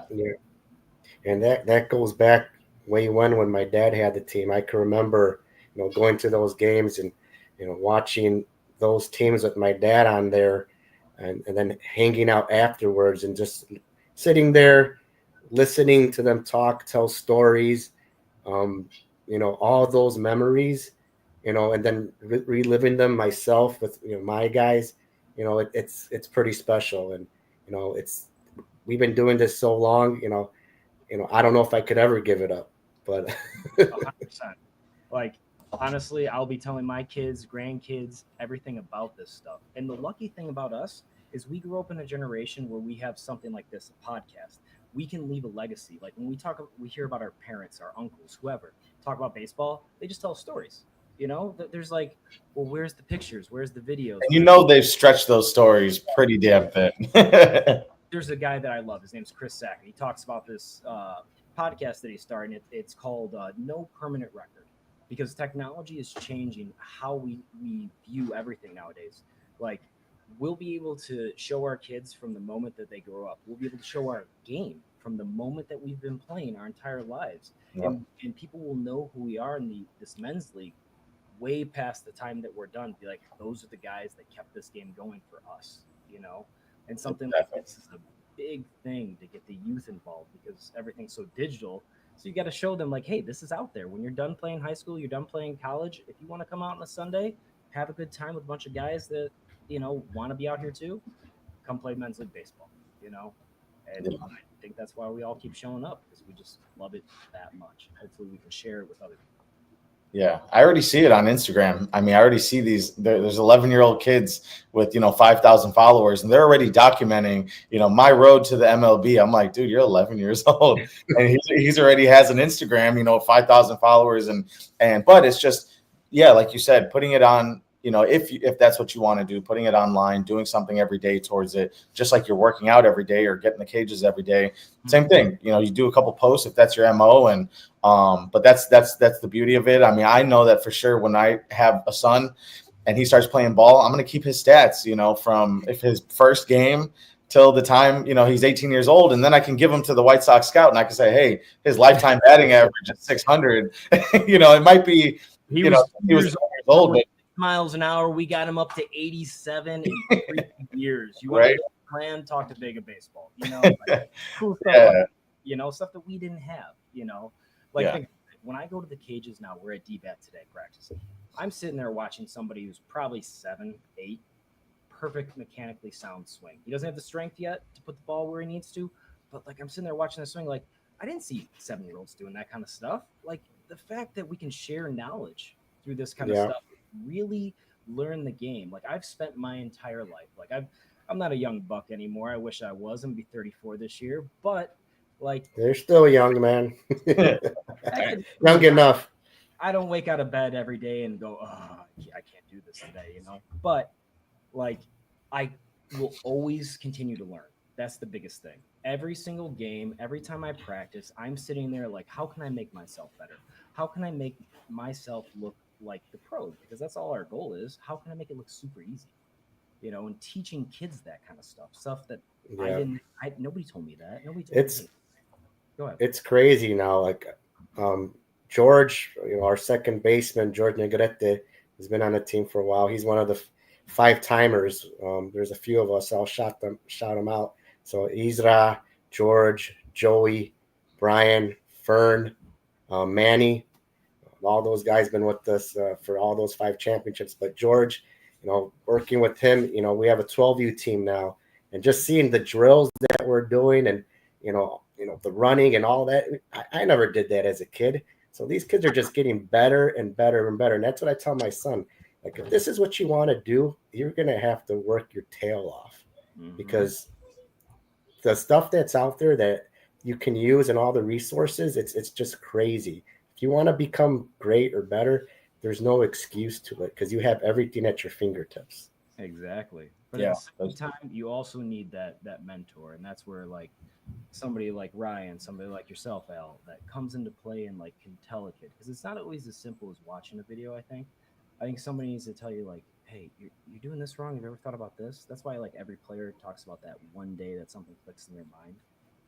Like, oh, I just figured it out. One day it just felt great and it never left. Yeah. You need somebody to guide you to that direction. Yeah. And eventually things will get to the point I feel like technology is going to tell us. Like we'll be sitting there, an AI bot will be watching our swing and go, well, if you turned a little bit more on your back hip at 30 degrees, everything would be fine. That's the beauty of it, is that every body's different. Like literally every body is different. So it's going to move differently. Jose Altuve's swing is going to be different than Judge. And, it's beautiful to watch it all. But to kind of reel it back, guys, and maybe even just talk about this last championship season, Rick and Al, did you guys have a favorite moment of the season? Obviously the championship is the ship, and that was a blast. And, but was there a single moment? Rick, I think I might know yours, but I'll give you some time to think about it out, about a favorite moment of the season. But, let's start with you, Rick. What would you say, was one of your, if not your all-time favorite moment of the season this year? This year, I mean, if I'm going to be selfish, I'll take the 2 home runs off Big Mike in the Blue Jays. There you go. Be selfish. Hit a grand slam, next at bat, next game, I tee off him again, first pitch I swing at, kind of puts them down, makes me feel great, and really gets the team up. Because honestly, the Blue Jays, they were really tough. They got a lot of good ball players. Yeah, that was one team I was worried about seeing, because they have pitching, and pitching in a 7-inning game, it's hard, man. And the timely hitting that we had with you, Rick, it was crazy. I can't even believe they even pitched to you that second time. So if you could keep doing that, I think I'll give you the nameplate of Daddy Yankee if you could keep replicating those performances. That'd be an honor. I got to keep doing it for you guys. But the lead up to that was perfect. And I was telling a few other people, which was, if you don't remember, Rick, I remember you were 0 for 2 in that scenario when you hit that walk-off. And your first at bat, you hit another line drive, and the shortstop made a full-out diving catch. And that was saved an RBI. And then your second at bat, I believe you hit one real hard to the left field. So it was just progressing in that direction, but in a positive way, and you were making adjustments, you were staying locked in. And as I tell a lot of my students at Vega Baseball, man, it doesn't matter. We've seen it time after time again where a guy's 0 for 4, and they come up in the last inning, and you can't let it get to you, right? Because those are the moments you want. And I know I'm always on the bench. I'm counting guys, right? I'm like, oh, hell yeah, it's going to be me. It's always going to be me. Like, I'm going to do it. And that's where you stayed locked in. Your first 2 at-bats, it progressed. And then that last at-bat, man, he laid you that cookie, and you were ready. And that grand slam, man, because we didn't beat them all season. They had our, they had our number during the season. And, we had, we were down guys, but every team's, it all depends on who shows up. And, but playoffs are a different season, obviously. And, Al, you have so much experience in playoffs. We come in, and they don't get a win off of us, right? We cruise pretty much all the way through the ship. So, What about you, Al? What's one of your favorite moments? Man, there's so many, and after a while, it becomes a blur.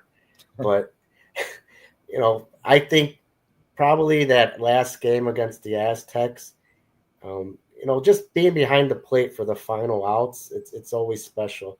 I wasn't expecting it this year. We had Vic, he caught majority of the season, and he kind of got hurt right before playoffs. So, I was pressed into action, and, I don't take that lightly. I want to perform, I want to be one of the best out there. And I think my mind, is one of the best when it comes to catching. And I know these hitters, and I know what they don't like. So I think that last game and giving Benny the ball, and in that pivotal last game. Great decision. Yeah. Because nobody really saw that coming. He was kind of hurt all year, and he wanted it. And I felt it. I was like, I gave him that chance, and he performed 5 dominant innings. Yeah. He held it down, and, he gave us the opportunity to win that 5th championship. And, shout out to Benny again, a Ripper guy. He's a Yankee guy too. Yeah, Benny comes, and he's a grinder, and the reason I say that is because he played professionally, but he played in one of the most no name league, Mount Rainier professional league, which is out west. I think it's like really west. It only was a league for about a year. And that was a league where you had to love the game to play in it. There wasn't a lot of promotional opportunities, but that was when I met Benny. I think that was in 2014 or 15, right when we played on La Barca together. And he just finished playing in that league. And I had some buddies that had played in it. And so just because he played in that league, I know that you got to love it. If you're willing, just like the Pecos League, if you're willing to get paid $50 a week, and having to put yourself up and, go into more debt to play the game, you got to love it for sure. So big shout out to Benny. He did his thing. And I think some other pitchers, came through as well. I think Julio pitched a game. Julio, Big Dave is always. Isra was pretty much dominant, for us in some of those games. He's just a veteran guy that he's going to pound the inside corners and, let them put it in play. And, the defense behind us, we're going to make those plays. But I love Isra to death. He's been playing with me for a long time. So whenever I give him the ball, I know I have to be behind the plate for him because I'm kind of like his Henry Blanco to Greg Maddux. We just mesh. Yeah. There's some pictures. Yeah. You guys are a legacy. You guys have really been doing it for a long time. That's you. Honestly, meeting you this year was a big inspiration. Like watching you go out there. There's Isra. It's where I hope I'm at when I get to that age. Like I want to still be out there and be the guy. Hey man, I ain't that old, man. Come on. Celebrate his birthday. Yeah. In 2 months, man. Time creeps up. Like Jake was on there earlier. I was part of his 2012 championship. That was a great team. Tony Sanchez. Who else was on the team that year? Steve Lewis. We had a lot of guys. A lot of fun. Yeah, it's a great league. I think it's a league that's becoming more well known as of lately for sure. But playing during the week, there's something different about night games, right? It's really tough to play on Sundays sometimes, 10 in the morning, even, noon, and you have plans the night before, or, it's 90, 95 degree weather, you got to play these double headers, and, sometimes you don't get the best quality of baseball. But I feel like night games, there's something in the air, it's a little thinner of air, the ball flies, everyone just got off of work, but they got something to look forward to. And I'm a big advocate of the league now. I love these night games, and it's only 7 innings, right? So like you said, Al, you got to really have strategy. You really have to have some good pitching to hold you down. And but as a hitter, that's a whole different, difficulty, right, Rick? Like we know that usually in a 9-inning game, we'll get 4 at-bats, maybe 5. But in a 3-inning or in a 7-inning game, you might get 3. You might get 2 if someone's dealing up there, right? So it's a whole different ballgame for sure. Hey, quality hacks. Personally, I like the night games better just because, think about it. You're playing and the sun's in your eyes. Especially those fields we're playing at, it's nothing.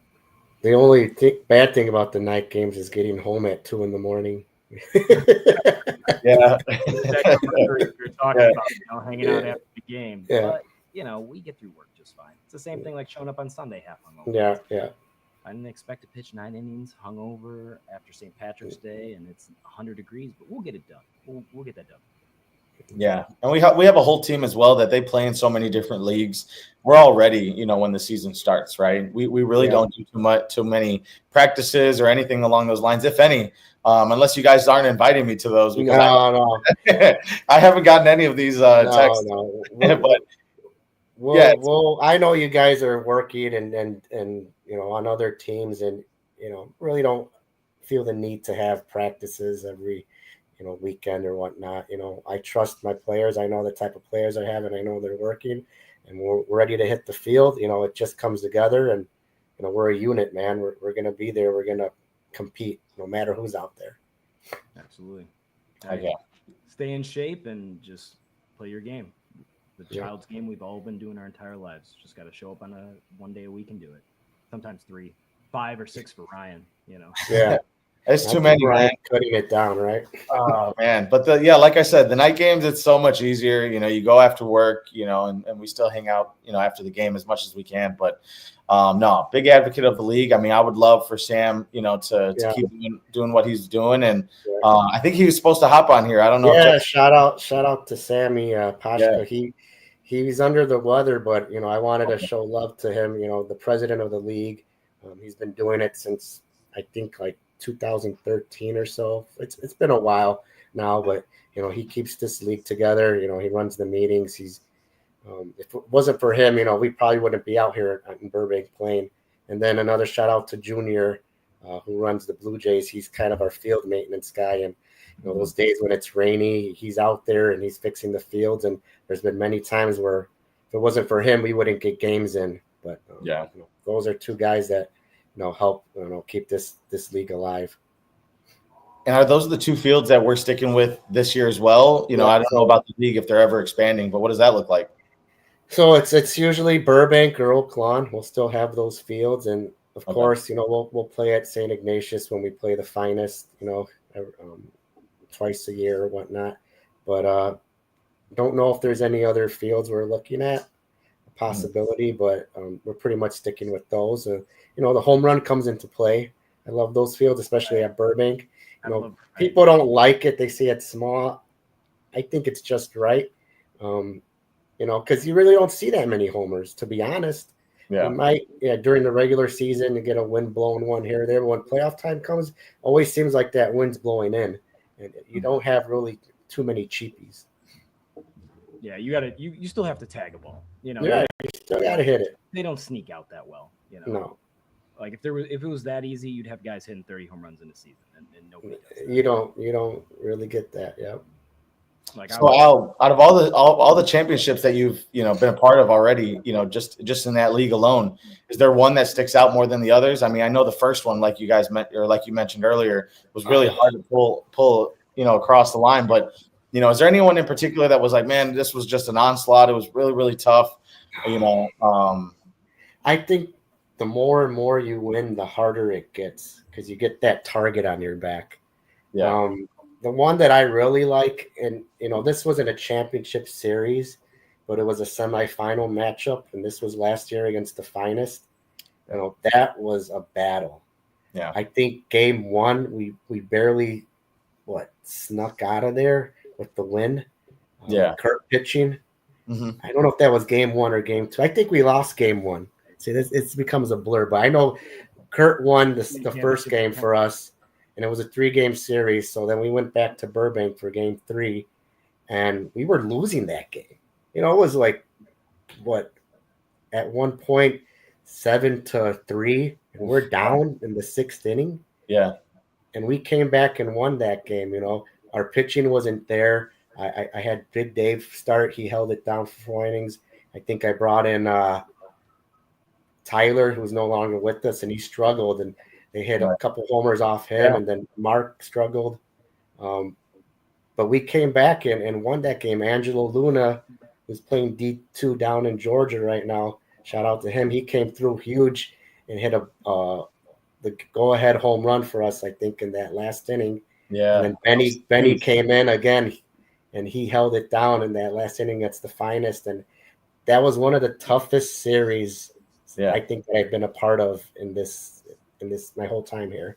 So I think that one sticks out a lot. And then just getting to the championship and going against the Mavericks, I felt pretty confident, but just trying to get there was very hard. Yeah.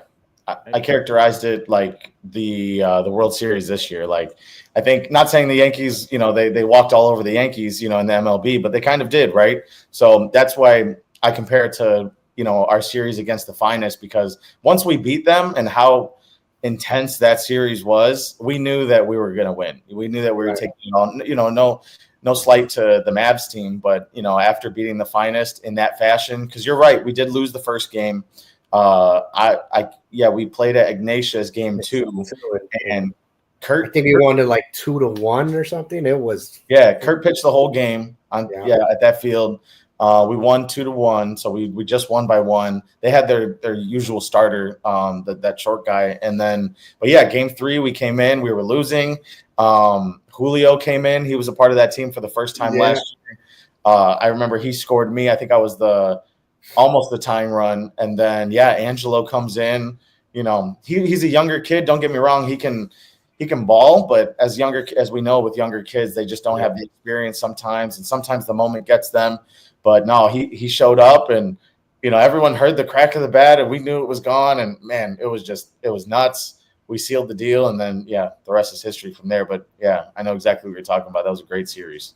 To beat the finest, though, you got to watch out. They'll pull you. That team was stacked. That finest team. Who's that shortstop that they have? That guy smashes. I think his name's Sean or something like that. Oh, Moy, Sean Moy. Sean. Yeah. Big stick there. You see that guy, you go, did you play pro somewhere? You know, he just has that look. They're all huge, man. All those guys are huge. It was like looking at a pro team. I'm like, geez. Yeah. They always bring their guys. I mean, they're also, you know, that's their job, right? Is they got to be, you know, physically fit and ready. And most of those guys, you know, they have that big lefty. I don't know what his name is. He's been playing for a while. Big lefty. I think he plays right field, and he just hits bombs. I mean, he's played at the Cell, you know, when they play the fire department, and he's hit home runs there. So, yeah, they got a lot of great guys. Whatever league the finest are going to be in, even the bravest, you know, they're going to have guys that come out and that ball. So it's always fun playing against them. Oh, yeah. They get fed guys. You get some guys through the recruit. Hey, you're young. Where'd you play at? Come on. Yeah. But then you start talking crap to them, and they say, okay, I'm going to give you a ticket out in the parking lot. Or, you know, there's only so much you can say to them before it gets your. For real. I remember playing them with Petrowski. I don't know if it was the Knights or something like that. He threw a ball at me, and then I was like, what? Going at him. And immediately I was like, oh, this is the cop team. I should stop. Right. I'm going to be quiet now. I'm sorry, sir. Have a great day. Yep. Good times, man. Yeah. Hopefully, you know, I know I'm looking forward to the season, and, you know, are there any new pickups, Al, that we should know about that are under the radar right now, or what are we looking at? You know, I'll keep that under wraps for now. You know, we got our core guys, and you know, we'll probably be adding some more pitching for sure. Just another thing that we're kind of branch off and do is start a 38s team. So the 38s team, Yankees will be coming this year, so that should be fun. Get some of the older guys there and start a new chapter there. So are the 38 teams going to be the daddy Yankees? Yeah. Not a bad idea. Do you guys have any exceptions? Like, does it have to be 38 and over, or do you have like one or two? I'm not positive. I think I could have a few 35s, but I'm not sure. I'd have to look at the rules. But so if you're 38 and plus and you're looking to join a team, you know, just hit up Jesse or myself, and you know, looking to round out that roster pretty soon. Yeah, I'm looking to next year. So after coming back from Puerto Rico this year, it's just a blast. They don't do the 25 and over tournament anymore, unfortunately. It's just 35 and over. So that's one I highly recommend.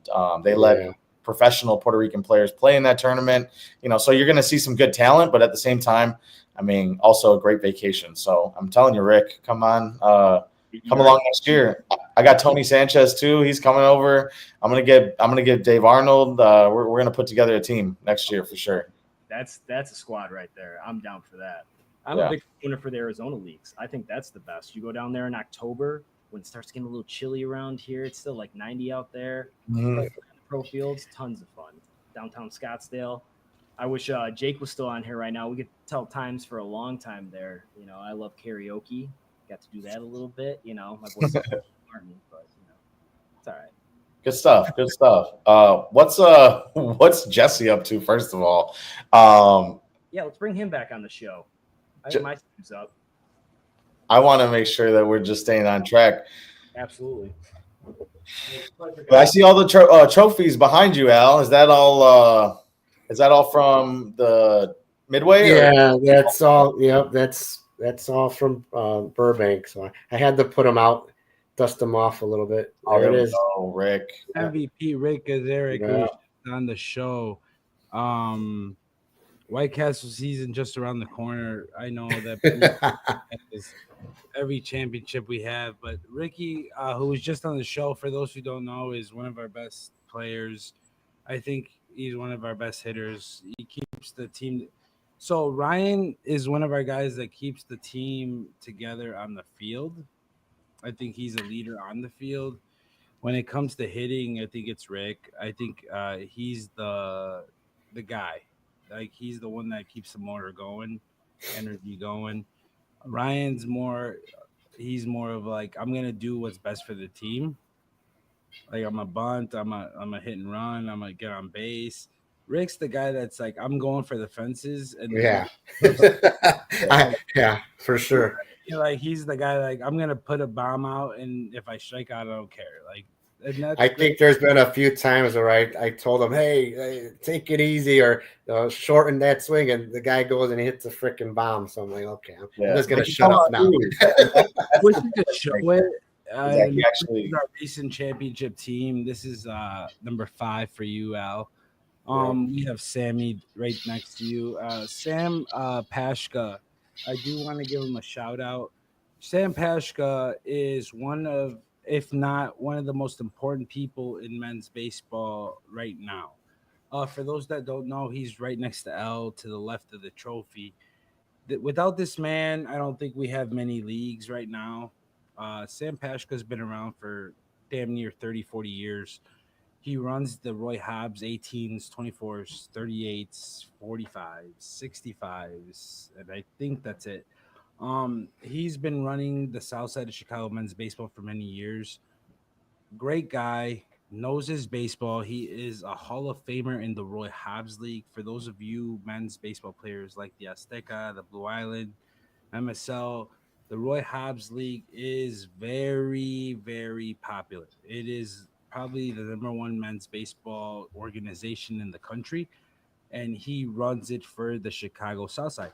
And right here we have Sam, who is our man, one of our assistant coaches and coaches for you.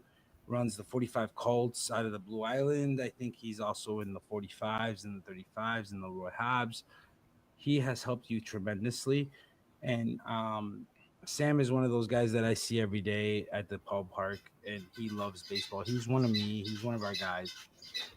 If you love baseball, I know I love baseball. We get along very well. I get along with him. He's a big deal for the Yankees. We have Rick in the background now. We have Miguel Herrera, who many of you guys know as one of the best pitchers in the city. We have Fernie, we have Georgie on the right, Ryan, Michael Combe, Big Bopper, Joey. One of the things I did want to do before we head out, um, I wanted to provide a little bit of insight as far as our players. Before we head out of here, I wanted to show Brian Anderson. Brian Anderson is one of the best Yankee guys we have. This guy, how long has he been with you, Al? Shit.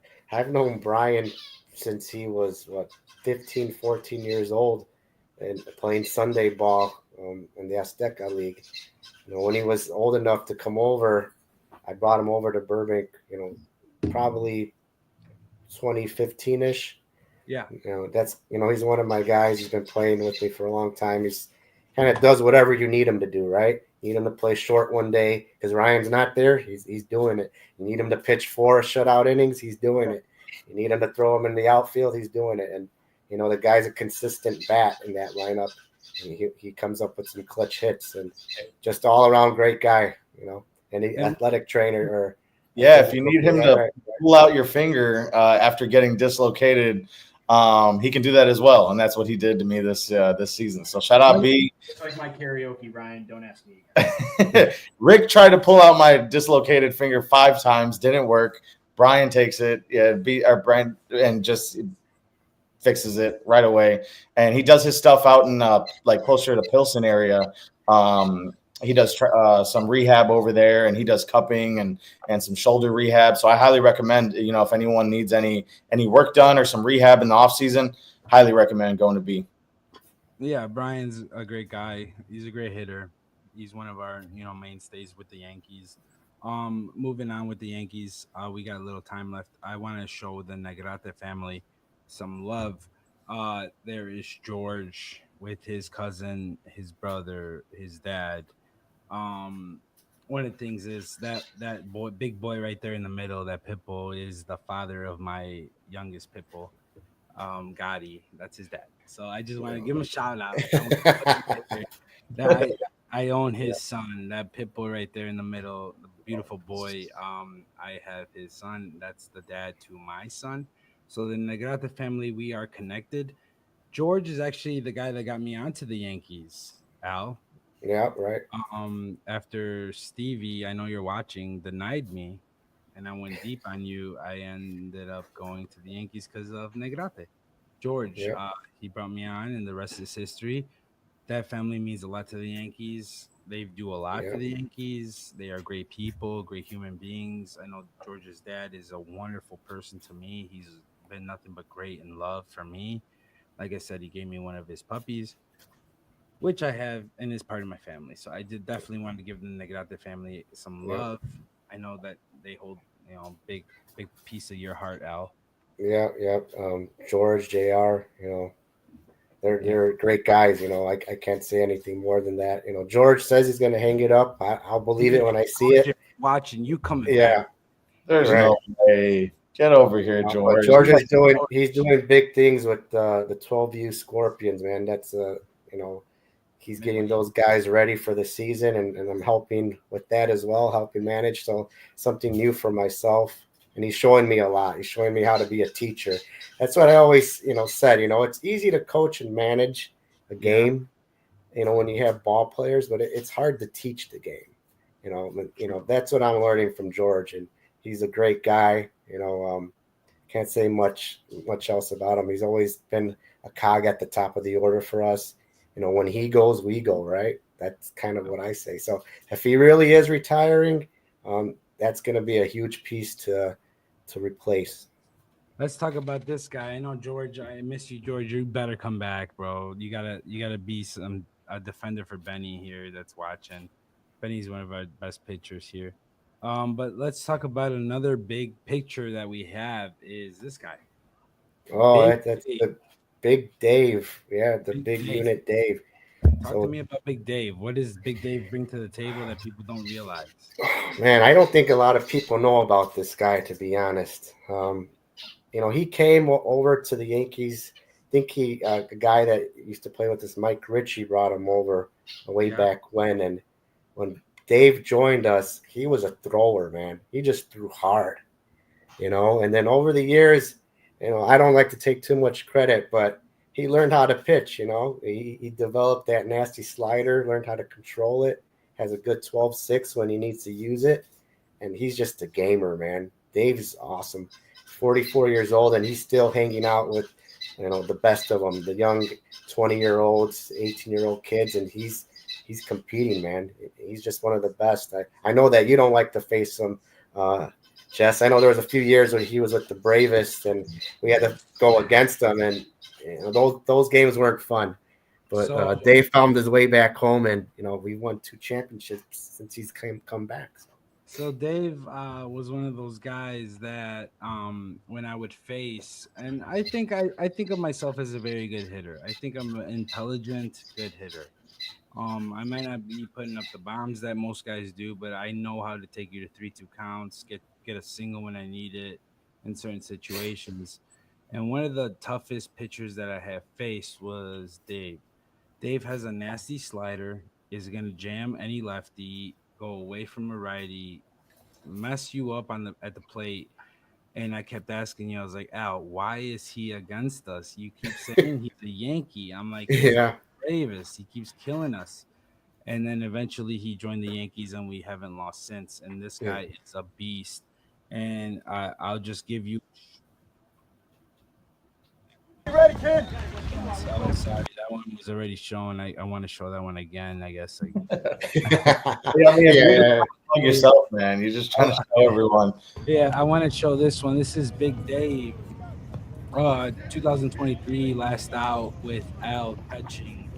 Al is one of the best signal callers in the game. Gives a little slider inside. You're moving out the box, but that's a strike. He comes right back in there 0-1, and he just gives you something to hit. ain't touching that. Game two, no one on, 2 outs. Here's the 03 championship. What are you calling here now? It's probably a slider. Or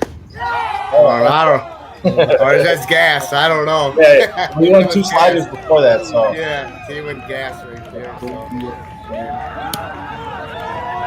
Yeah, that was a good one to have him on the mound for that one. I think that's the first time Dave was on the mound for us at the end. But Big Dave Berry, great guy. He loves to talk baseball. Put some respect on that man's name. Let's go. there you go. There you go. The things people don't realize is that Burbank is one of the toughest leagues in the city. The toughness comes from there's 7 inning games. There's about 20 teams in the league, and I think, yeah, we're at like 14 right now. I think so. 14 teams in the league. So any team could beat you at any moment. It's not like it's any other league where it's given who the champion is. It's earned, and you have to bring your best. And a lot of people don't realize that. I know the Hitmen, they're one of the top teams in Blue Island, but coming to Burbank, now you're a mid-level team. And I'll put that out there. I'll say it. It's a different in reality, man. Like you're dealing with top pitching. I didn't say that, Hitman. Those are good guys too over there. Those are good guys. Yeah. It's good talent all around. But that's what I would say is I see a lot of guys using this as opportunities to get ready for Sunday. So I see a lot of guys from so many different leagues playing in this.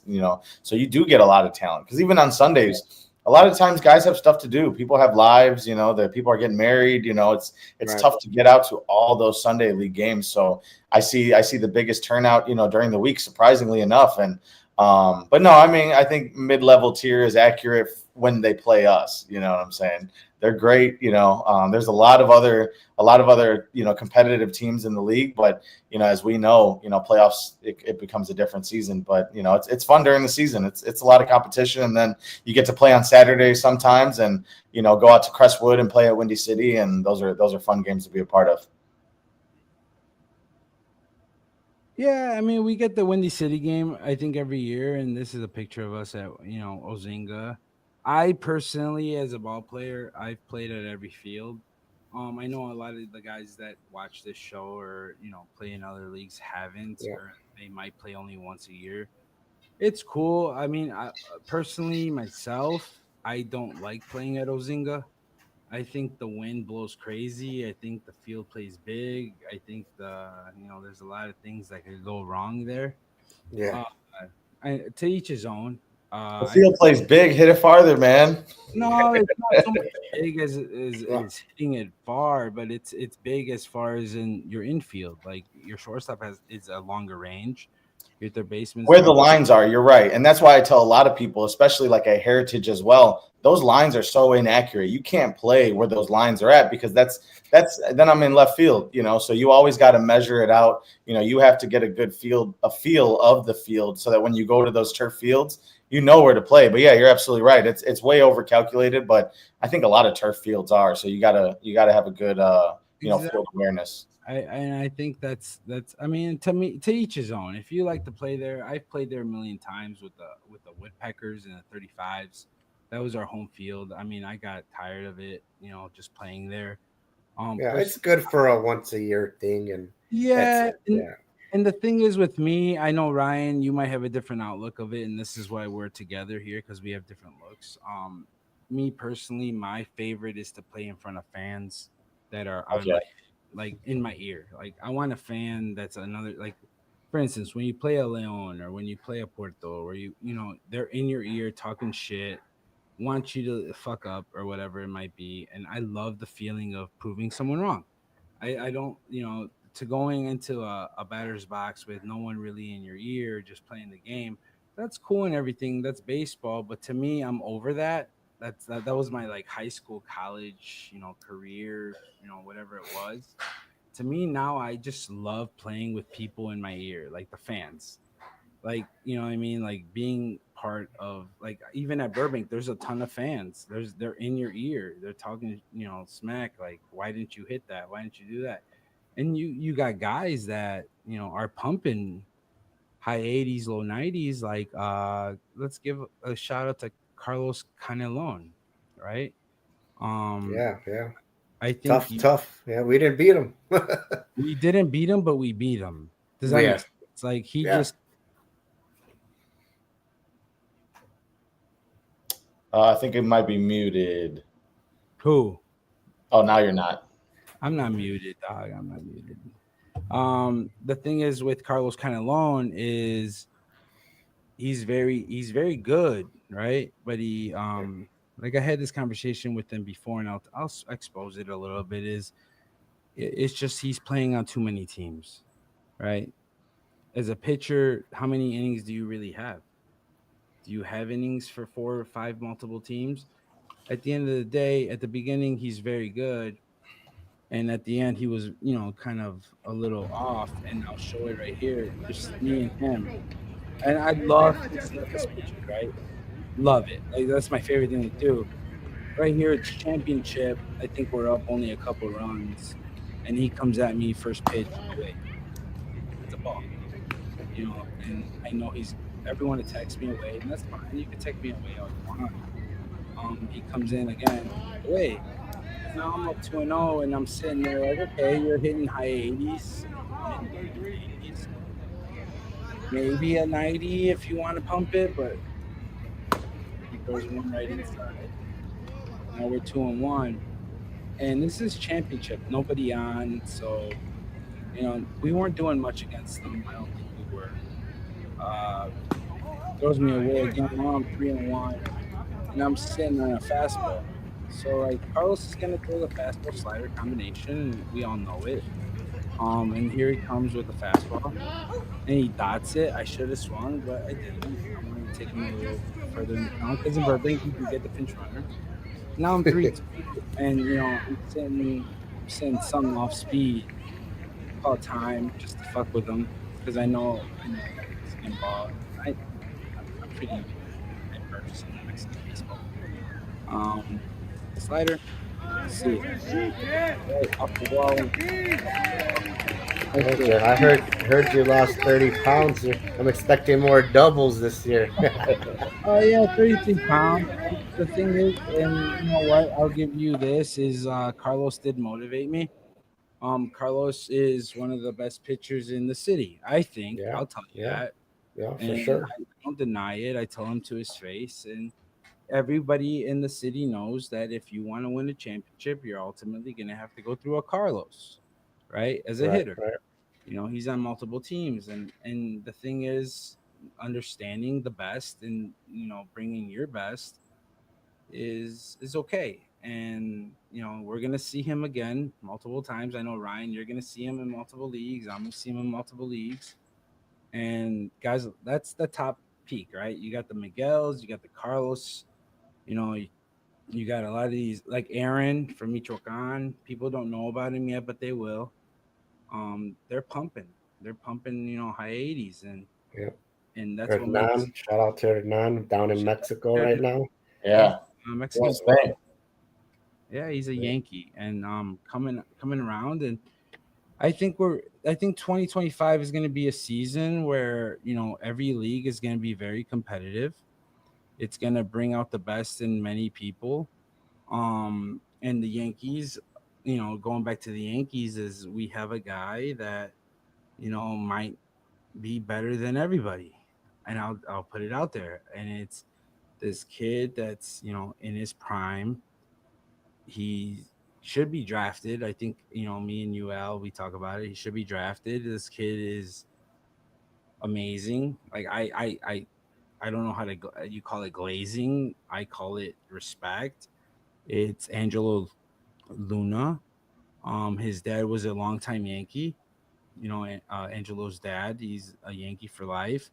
And Angelo Luna has come out and helped us out very much. He's an all-stater from St. Lawrence, and he plays for the Gwinnett, Georgia team. And this is him right here, number 7, hitting a game-winning homer, right, to put us up 1 run against the Finest in the 6th inning of a 7-inning game, and the final game against Finest to go to the ship last year. Like, not many people have that. Not many people have, Gwinnett is the number 2 team in the country in NAIA ball. They have multiple draft picks, and we have the center fielder for that team. To have that on your team in the 5-hole, 6-hole, and he's just a beast. And I respect, Angelo so much. I've known him since he was young because of you, Al. And I think that's what makes the Yankees very dangerous. You have a Rick, you have a Ryan, you have an Angelo, you have a me. I think I'm dangerous, whether what people might think. I think I'm pretty fucking good. And you have a lot of plethora of individuals that keep you winning championships. I think that this year is no different. Ryan, what do you think? We go for a 3-peat? No problem. That's the goal. That's the goal. That's the goal every year, and that's how everyone should view it as, right? Is we're winning the ship no matter what. Us coming back, I mean, we have the most confidence for sure. But like Al said earlier, we're gonna have a target on your back. Everybody's gonna want to beat us, and sometimes people get rubbed the wrong way. When they lose, and they're gonna be bitter for sure. And I hope they come back stronger. And that's what it's all about. Year after year, let's get more memories. Fun ball, and let's keep doing it until we got to join his 38 and over team. I tell people, man, everyone. The Burbanks might not have like the social media. They might not have like everything going on with that stuff. But I'll tell you what, the Yankees of Midway in the Burbank Roy Hobbs League will go toe to toe with anyone. You're talking about the Rippers, the Blue Jays in the MSL. You're talking about, the Leons and the Brewers and the White Sox of the Blue Island. You're talking about the White Sox, the Sauces, the Bravos of the Azteca. The Yankees are going to go toe-to-toe with any of them with the amount of talent that's on that team. And the thing is, and I'm so happy to have you on this episode, is because I wanted to show everybody. I was like, listen, you might think you are, getting to the point where you're contending, but take a look around other leagues. Take a look around the Rippers. Take a look around the Yankees. These guys have multiple ships over and over and over. And you want to contend? Come to the Burbank League. You want to contend? Come to the Burbank League, because that's where I think the competition is for weekdays. If you're talking about weekday ball, right? Like you have Sunday ball, you have weekday ball. You want to come to the Burbank League, come contend with the Yanks, and ask your peers. If you're in Blue Island, ask your peers, what do you think of the Burbank League? Sure, you got to beat the Yanks.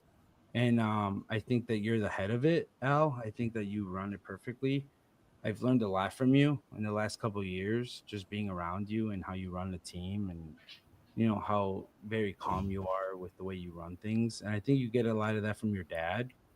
I think your dad is very calm. I know you weren't here when he was running the team. Coach Al tells me all the time. He's like, Jess, he goes, you couldn't play for me. I was like, probably not. I could play for your son though, because he's calm. But no, definitely you and the way you run things. It's a beautiful sight. I know me and Ryan, and for those people, I wanted to say this, and I was gonna not say it. For those of you that are watching, I know there's about 25 viewers right now, and some guys commenting. For those of you that don't know, is Al actually plays on one leg. Al had a tough accident and survived, and I know that was very that hurts your psyche a little bit. But the reason that us Yankees, I know Ryan and me respect you so much, is the fact that you survived something so critical to your life, but yet you love the game to go out and play. And you're playing at the level that we are, right? You're playing at a position that we can't. Catcher. I know Ryan tries to catch. I know Ryan's over there taking lessons.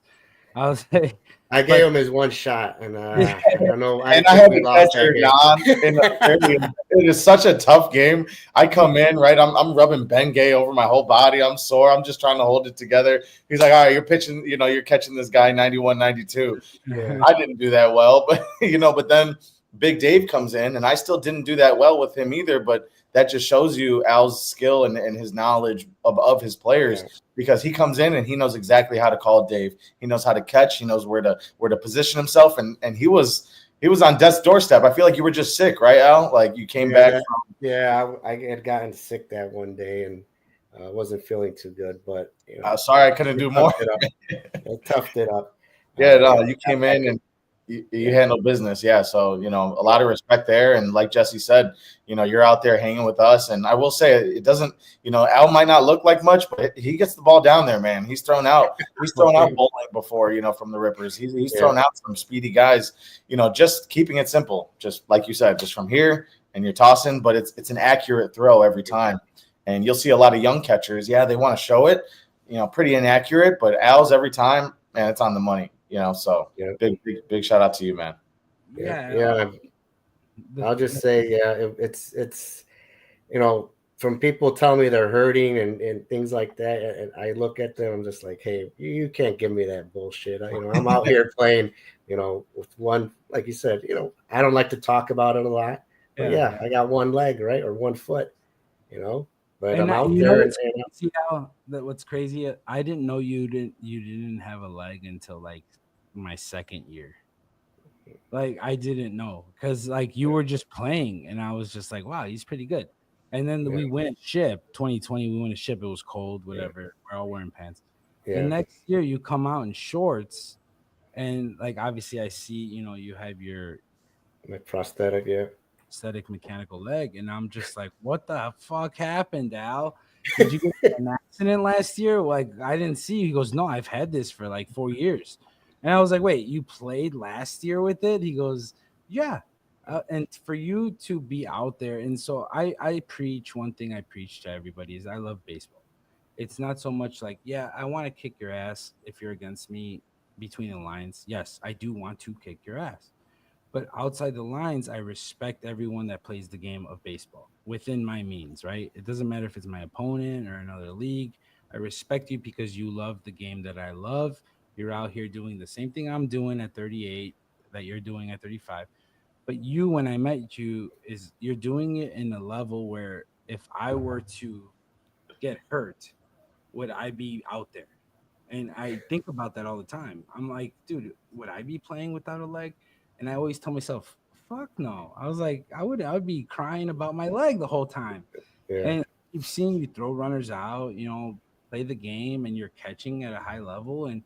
And I am not worried. Like, there's players that you're like worried about out there and that you're like, damn, they might fuck up the game. And when you're out there, I'm yelling at you, like, you got to be out there. I don't know if you I was cursing you out, and I'm over here like I'm cursing a guy with one leg out to be out there when he's tired. I was like, how do I feel? Like, how competitive? I was sick. Yeah, I was sick. But I was like, dude, we gotta have you out there. Like, I was cursing you out because you wanted to be. You should be out there. And the next thing I know, I'm like, you know what? In my head, I'm like, dude, this guy does a lot for us, and you really showed me a lot, bro.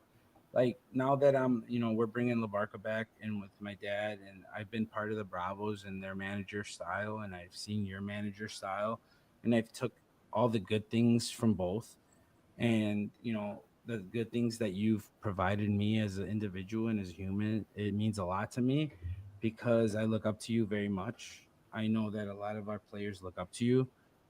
You're our leader in everything you do, and we win. And the Yankees are just a force to be reckoned with because of who our leader is. And I love to say it because I think that's why Ryan shows up every day. I know Ryan ain't showing up to every other team every day. Al? Yeah, absolutely. If it wasn't for Al, I wouldn't be playing with y'all for sure. 100%. And by the way, he just turned 40, I believe. Hey, I'll take 35. I know I look good, right? No, I didn't even know you had a prosthetic leg until halfway through the season. I saw you changing your socks. I thought you had Dallas for a camp or something else. I wish going back, I would have promoted it more. I could have had like a freaking following or social media and just Rampage. look at this guy, fuck. Like you, But you it was something hard to come back to and play ball, but I didn't let it stop me, and it's given me some good experiences too. I got to play with the Wounded Warriors out in Arizona for a couple tournaments. Went to Vegas with them, played with those guys, Army veterans and whatnot. My dad actually got to play with us too because we were short a player, and those are experiences that I would never give back for anything. So. Wow. So, dude, you're every time I go out to the field, you're an inspiration. You keep me coming out there just because I'm like, man, Al's out here playing at the level he's at. I have no excuse to not show up. And you would never know that he has that prosthetic because if you've seen Al on the dance floor, you would never even know. I hope you don't have video of that.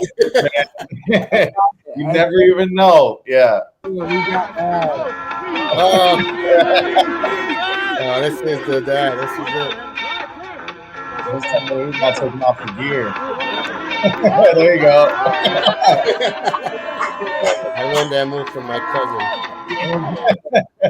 Daddy Leading by example. Show the Kobe Bryant picture. That's my favorite. That's your favorite picture. That's my favorite. So Al, I know we took a picture of you and we do all the creativity about you, but that's right there, boom, with the big dogs. That's Benny And the White Castle at the bottom. Oh, absolutely. Shout out to White Castle. If you want to sponsor anybody, Sponsor us, please. Bro. So the Yankees, great organization, multiple championships, 5 championships under Al Jr., 7 total under the family.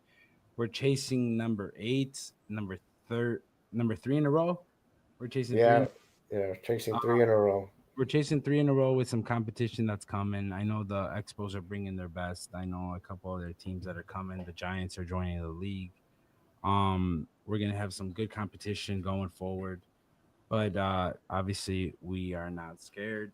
I mean, we have the talent. We have Ryan Vega. I'll tell you that much. We have a Ryan Vega. Like they have a Hulk. We have a Ryan Vega. I don't know about that. We got Rick. We got Rick, man. We got we got to shout out to Julio, man. He's probably not going to be, he's not going to be around anytime too soon. But heal up, brother. Hopefully, maybe for playoffs, maybe he'll be ready. But we got Rick, man. Before the Kyle Schwarber. Yeah. Naun's going to get a game at shortstop this year. I told him, we're going to switch. We might not tell you when we're going to do it, Al, but I'm going to end up in center field, and you'll notice eventually. But, we got a lot of dogs on the team. We got Big Mike. We got Izzy. We got Joey. We got our pitchers. And Chris over there at first base as well. He gets hot, and it's great, man. So, we got a lot of dogs. It's going to be a great year. But appreciate you hopping on, Al. This has been a blast so far. Rick over there in the background, man. It's great seeing you again. And nothing like a Yankee party. Right? Definitely, we have the Yankee party coming up, and we have a lot of things coming forward. As far as your championship teams, we're looking for starting from number 1 to number 6. We're trying to gain number 6 for you. If you are looking for a competitive league, guys, I know that you might be on the Burbank or on the Blue Island side or the Azteca side, or anywhere on the south side. If you're looking for a weekday league, jump on to Burbank, the Roy Hobbs, find a team. It's a very competitive league. We got our president back there in the suit, El Flores. I thought that was Zach Levine. No, it's not Zach Levine. It's El Flores. He's out there in the suit, trying to do his thing with Joey, Flores here. He's been a big part of the Yankees organization. That's him on the left side. That's an old Joey, man. That's Joey and Joey. I don't know if you know Joey Flores, but Joey on the Joey's left my side, guy, man. I've had him since he was 15 too. So Joey on the left side, recent. So Joey's out there. We got your boys, me, Ricky, Mikey, and Massimo and Ryan. We're doing things there. We got the pitching and the catching. Israel, Benny, Kurt, Knapp. Kurt's a dog. We got a plethora. That's me and my brother, my dad at Ignatius. If you like to play in good fields, this is the league for you. We got Israel, who's a legend, who's one of my favorite players in the entire city. Israel will give you everything he's got, whether it's infield, outfield, pitching, catching. The guy does it all. He's a true baseball player. Played baseball in Mexico and will deal. Doesn't get the credit that he deserves, and I am here to make sure that he does because this guy right here is a beast. If you are able to get an Israel on your team, Israel is the man, and I know a lot of Yankee guys will attest to that. You got your boy Rick Gazaric, who was just on the show multiple times here. Your four hitter, he's a beast. He's been around, does his thing. Love to hit behind this guy because I know I'm gonna get a cookie because they're gonna put him on base and Ryan's in front of him. That 2-3-4 combinations is a beast combination, I think. Um, Big Dave Barry, you got your team, Shout out and to Manny Villegas. Doesn't have a big social media presence, but that's one of the best players to me that you'll find in any league. Just and he's quiet, humble. yeah, He'll do whatever you want. He'll anything for the team. So Andy Villegas, he's a beast. He's one of the finest, and he's one of us. He's a Yankee, and he'll produce. And the rest of the crew, Nouns and Abels and the Abel, his brother. I mean, it goes on and on and on. So just and that's what I'm appreciative of all those guys. And like I said before, it doesn't work without having the type of players that I do and the sacrifices that they make to make this Yankee dynasty go on.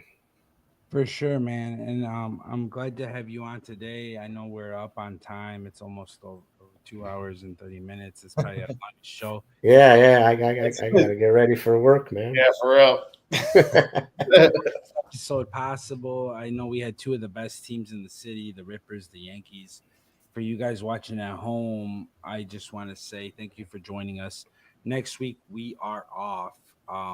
We will not have a show. We will be back in 2 weeks. Providing content for you guys and providing the next episode on who is the next representative to the iRake Mentality podcast. For Ryan, for Jesse, I'm Jesse. For Al, Daddy Yankee, Elmazon, and the Yankees. Thank you for tuning in to iRake Mentality podcast. I appreciate your time, and I'll see you in 2 weeks. Thank you for tuning in. I appreciate you guys. All right. Thank you, fellas. See ya. Guys, All right. boys. Bye.